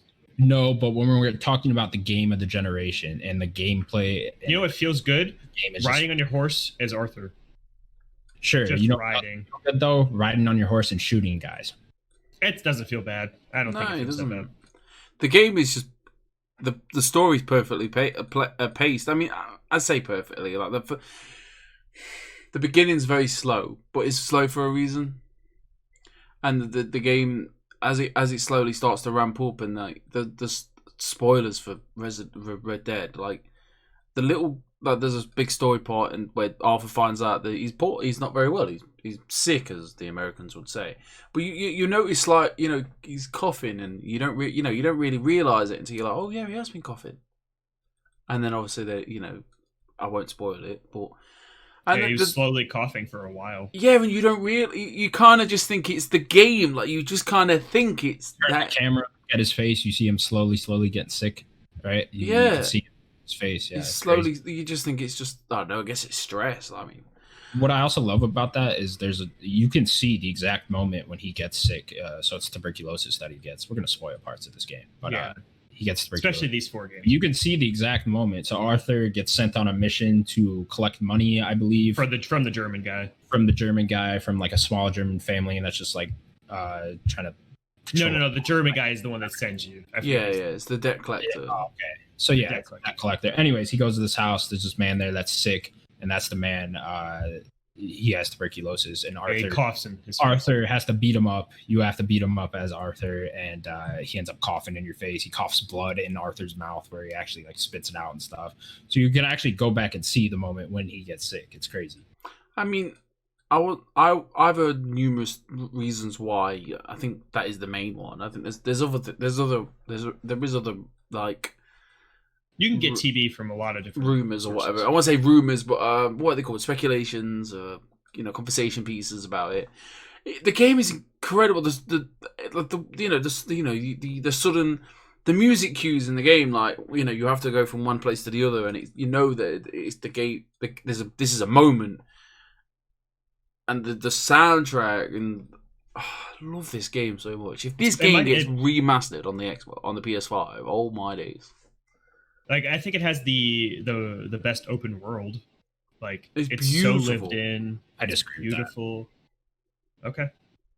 My biggest problem with this game is I get that it's slow to get you to live in this world. They want you to feel like you're living in this world. I get that. And to a certain point, though, like I understood that hours ago. And when I'm riding back to my camp, which is like a 20-minute horse ride, or maybe I'm exaggerating a little, but at least 10 minutes back to my camp, because you can't fast travel, and you can, but you have to upgrade your camp, and you can only fast travel back to that camp, and it takes forever to upgrade it enough to even get to that point. I mean, did anyone ever fast travel in this game? No, because I enjoyed the horse riding. I enjoyed it, but after I'm doing it for the 100th fucking time, and I'm just riding back to camp. See, I didn't. That was the point where, like, I already understood what you're trying to do, and at this point, you're just wasting my time. Which I just wanted to live in that America. Mm-hmm. I loved every minute of it. Sure, but I think that for me, combined with the gunplay being just I like it. I like it. Just a real Spider-Man back in this conversation. There's no point in Spider-Man where I wasn't having fun, where I wasn't enjoying myself. No, but I think Spider-Man had a lot of repetition to it. Sure. A lot of the missions were repetitive. Sure. Like, the main story was its more unique open world, right? A more unique take on an open world where Spider-Man brings in a lot of things. Spider-Man just plays really well, and I think has a really good main story. But at no point does Spider-Man ever get boring. Even though you do the same car chase, you do the same side little crimes and stuff. At no point does Spider-Man waste my time. Which is why I would vote for Spider-Man. You two can continue. Okay. Going back to you going, you horse ride in 20 minutes. It is an exaggeration, but then 4 minutes can feel like a lifetime, and especially video games. A minute, a loading screen feels like a lifetime in video games. But I think for me, that was giving me time to reflect, even just on my life. I mean, I played it at a shitty time in my life where everything just seemed to be going wrong. And I just the only place that I could go to and everything would just be okay, like in this horrible world. But you just sit there galloping and you tapping your X and and there's a lot to see. All of a sudden, like that score just chimes in and the banjo. Like, I can't remember it now, but I remember it there, it being there, and then obviously the soundtrack, like them two songs that come in when you're going from point A to point B, and it's just like, and feeling that moment of like, I hope he doesn't die. Like I was there like, please don't die. And then obviously at the end, the inevitable happens, and even further on down the game just like it does a little switcheroo on you, and you're like, fucking hell, man, no. I love this game, but I love Spider-Man as well for different reasons, like for the. So what are some highlights and cons to Spider-Man? Just to get into Spider-Man, I feel like we're talking a lot about Red Dead here. The cons are pretty much everything that isn't the main story. Sure. Every mission that's not the main story is really repetitive. The Harry missions I don't like at all. They're all weird. Those ones where you got to go through the either that or like one was like you had to like burst a thing in the specific section. Yeah. Clearing up the weather. It was it was like some weird weather thing. I don't like the Harry missions at all. The Taskmaster fights I thought were pretty cool. I didn't like the combat's really I didn't good. like the puzzles in Doc Ock's house.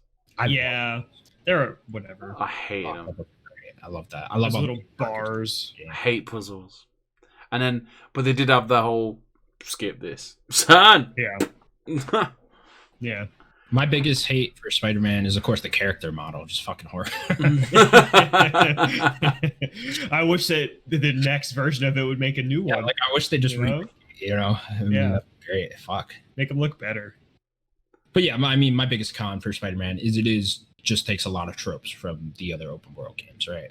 There's a lot of Ubisoft DNA in there, a lot of shit you would see in just other open world games, which you don't get in Red Dead. You don't get a lot of that. But a little bit, not too much. The whole you have to go to these places to do these certain missions. Each designated area has like 5 different crimes and 5 different this, 5 different that.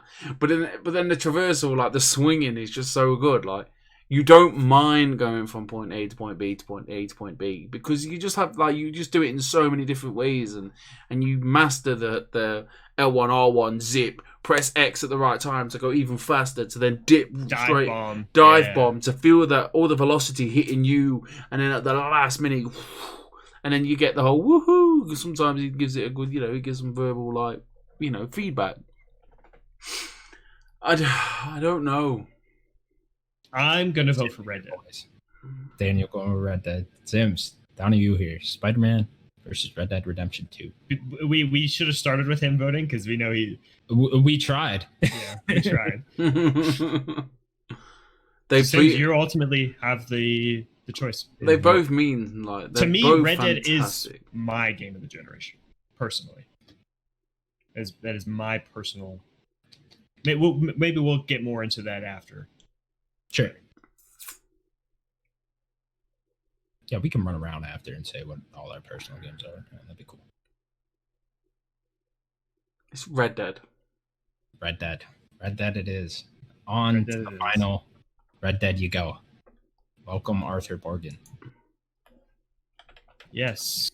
Sims just outed himself as not a true Spider-Man. Spider-Man's one of my favorite superheroes ever. I don't want to say too much negative about that game. I love that game. Oh, it's official. Wanker. Xbox fanboys. That's what we know.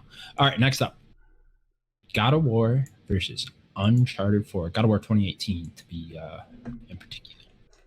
Yeah, so this is a interesting one because one of them is I really love the story, and the other one has a good story. One just plays way better than the other. Which one? I'm worried about this. Well, Uncharted has a much better story, but doesn't play as well as God of War. God of War has a good story, but not as good as Uncharted 4's story. Shocked.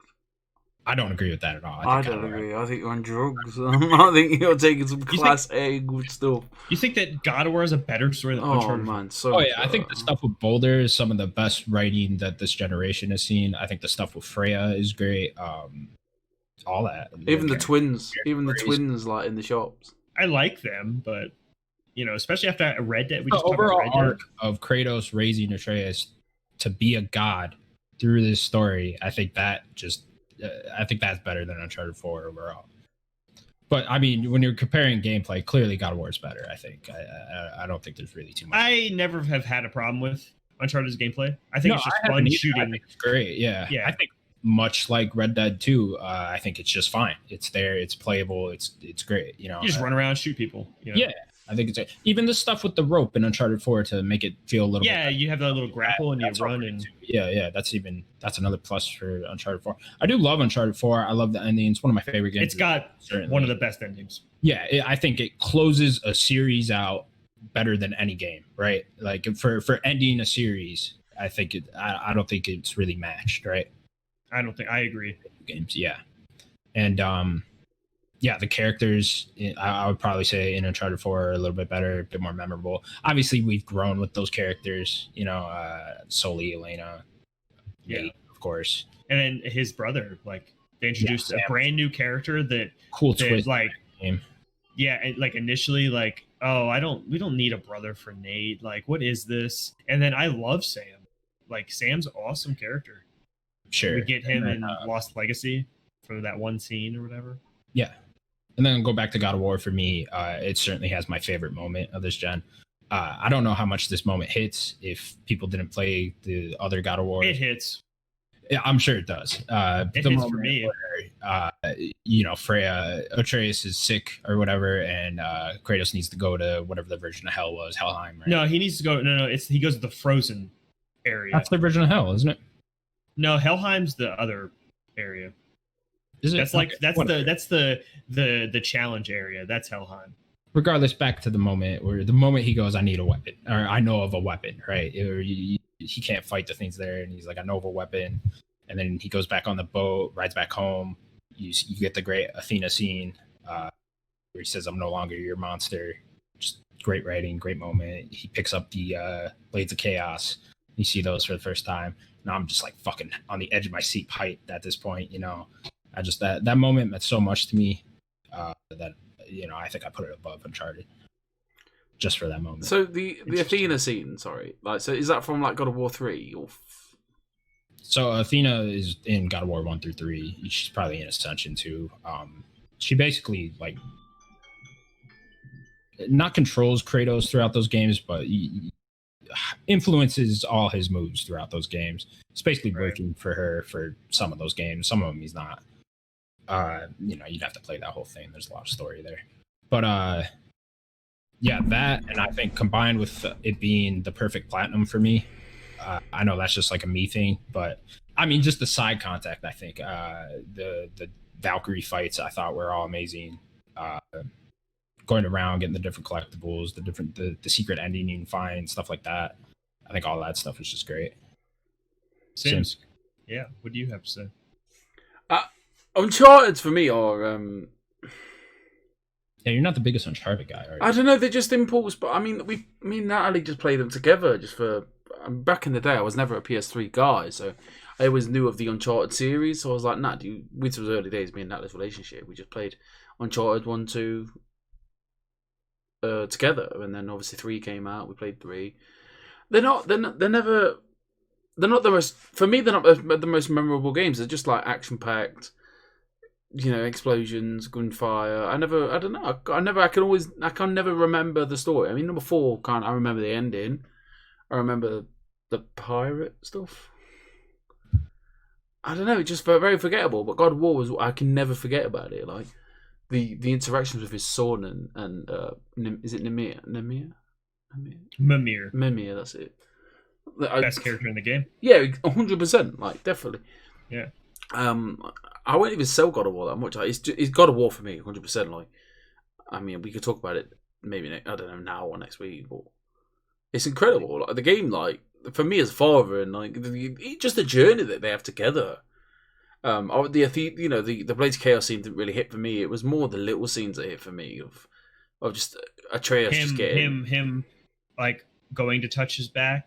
Yeah, that deep scenes like that. I mean, I've screenshotted it. Like I've screenshotted like scenes like that. Just like, you know, he wants to be the dad. He wants to, but he can't make him soft because he knows the journey ahead of him. He knows, you know, how hard his life will be. Like, and we didn't even know that. Do you know what I mean? I didn't know that. You know, playing the game. Well, it's really after that Baldur fight is really when he needs to prepare him, because he might not be there for the entire life of him. So, he can't be easy on him, No, it's incredible. Like just the words that he gives his son. Like, I mean, I've started calling my girls like girl. I just started like girl. It's just disrespectful. No, only when they're naughty. But no, yeah, God of War was phenomenal. Like everything just hit home for me, except for the fucking Valkyrie bitches. Pissed me off. Did my head in, all of them. And that last one. Yeah, I heard the last one's really hard. It took me 2 weeks. I didn't vote, but the one I do really want to say that Uncharted 4 I love so much. But what makes me vote for God of War is Kratos himself. Sure. To make a character that wasn't really much, didn't have a lot of depth, and make him what he is in this game, I think is a good feat. And with that, being a character, that I like. With that, our final is Red Dead Redemption 2, developed by Rockstar Games, released on October 28th, 2018. Might be around about that. Maybe I'm making shit up. Somewhere around there. Versus God of War, released on April 20th, 2018. I remember that one. And they will now fight in a battle. Let the battle begin. Daniel, start with you. Ooh. So I'll break it down again. Story-wise, like Red Dead, I agree on this one. So much like Red Dead. Like I love Red Dead story too. So, what'd you say? Sorry. Nothing. I agree as well that Red Dead has the best story of the gen. I agree. Yeah, just the best story. I even think it has some of the best characters, some of the most memorable, even side characters like Charlie or Sadie. Dutch. Like just some of these. The Irish guy. The Irish. No. Just always got. It's Irish. It starts with a K. Is it Connor? Lenny. It wasn't Lenny, but Lenny was a good character. Wasn't Lenny like one of the first like main video game characters to die during gameplay or something?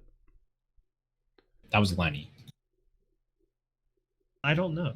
Is that a thing? It was a big moment. It was like it was like this main character just died during gameplay, and there's nothing you could do about it. Yeah. You were on the roof, yeah.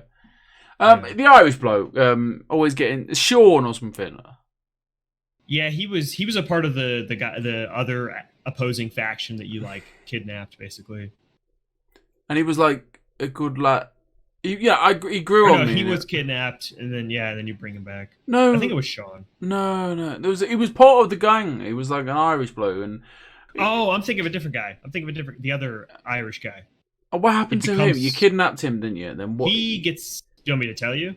He's the one that gets his head cut off and put inside of his stomach. The guy that you kidnapped. The guy that and then the guy that I'm talking about, he just gets shot out of nowhere. I remember saying to Natalie 5 minutes before, I was like, I really like this guy. And I think she was a bit further than me. She was like, I like the idea. You just lean over hey, I really like this guy. Yeah, what was it? Dead.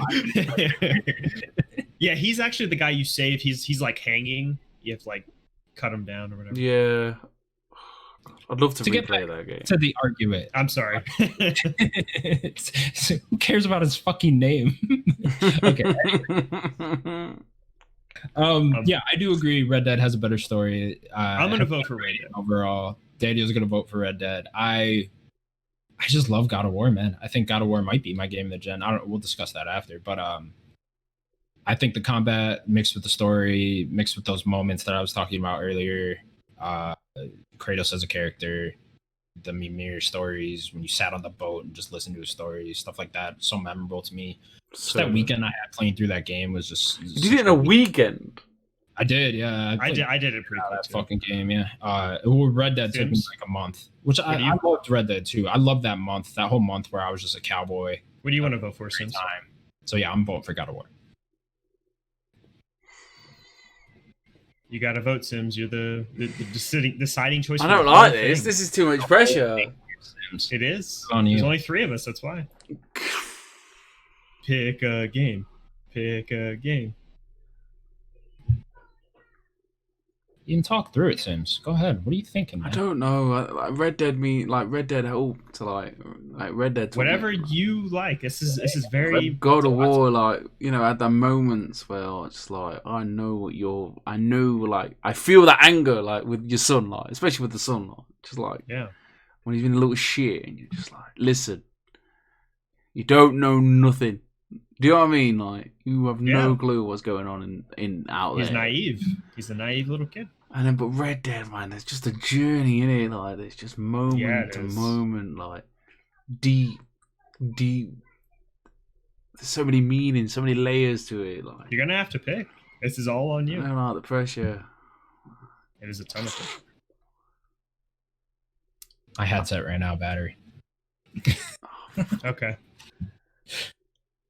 I just think I don't know. I don't know because it's like God of War is like incredible, isn't it? Like there's so many moments in that game. Like the gameplay was great, like the violence, like the way they gone from that game from just a hack and slash game to a nothing game. Like Connor's got to go soon. Oh no, he's all right. So we should wrap up soon.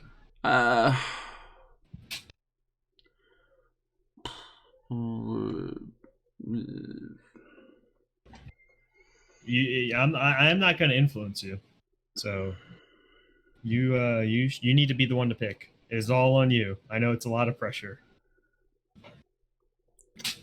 Can he hear me? I don't want him to. Can you hear us? We'll tell him. Did you pick? I can't hear you. No, he didn't pick yet. Fucking pick Sims. Pick Sims. Pick the game. The Nerdic Gods game of this generation is Red Dead Redemption 2. Red Dead Redemption 2. And that's it. Congratulations to Red Dead Redemption 2. Congratulations to Rockstar. And congratulations to you for getting through this. Thank you very much for your support. Please don't forget to like and subscribe and leave a comment. Tell us what your favourite game is. Tell us how we got it wrong. And please tell Connor that Kingdom Hearts sucks. On that, have a great day and stay safe. And don't forget to tell your grandma.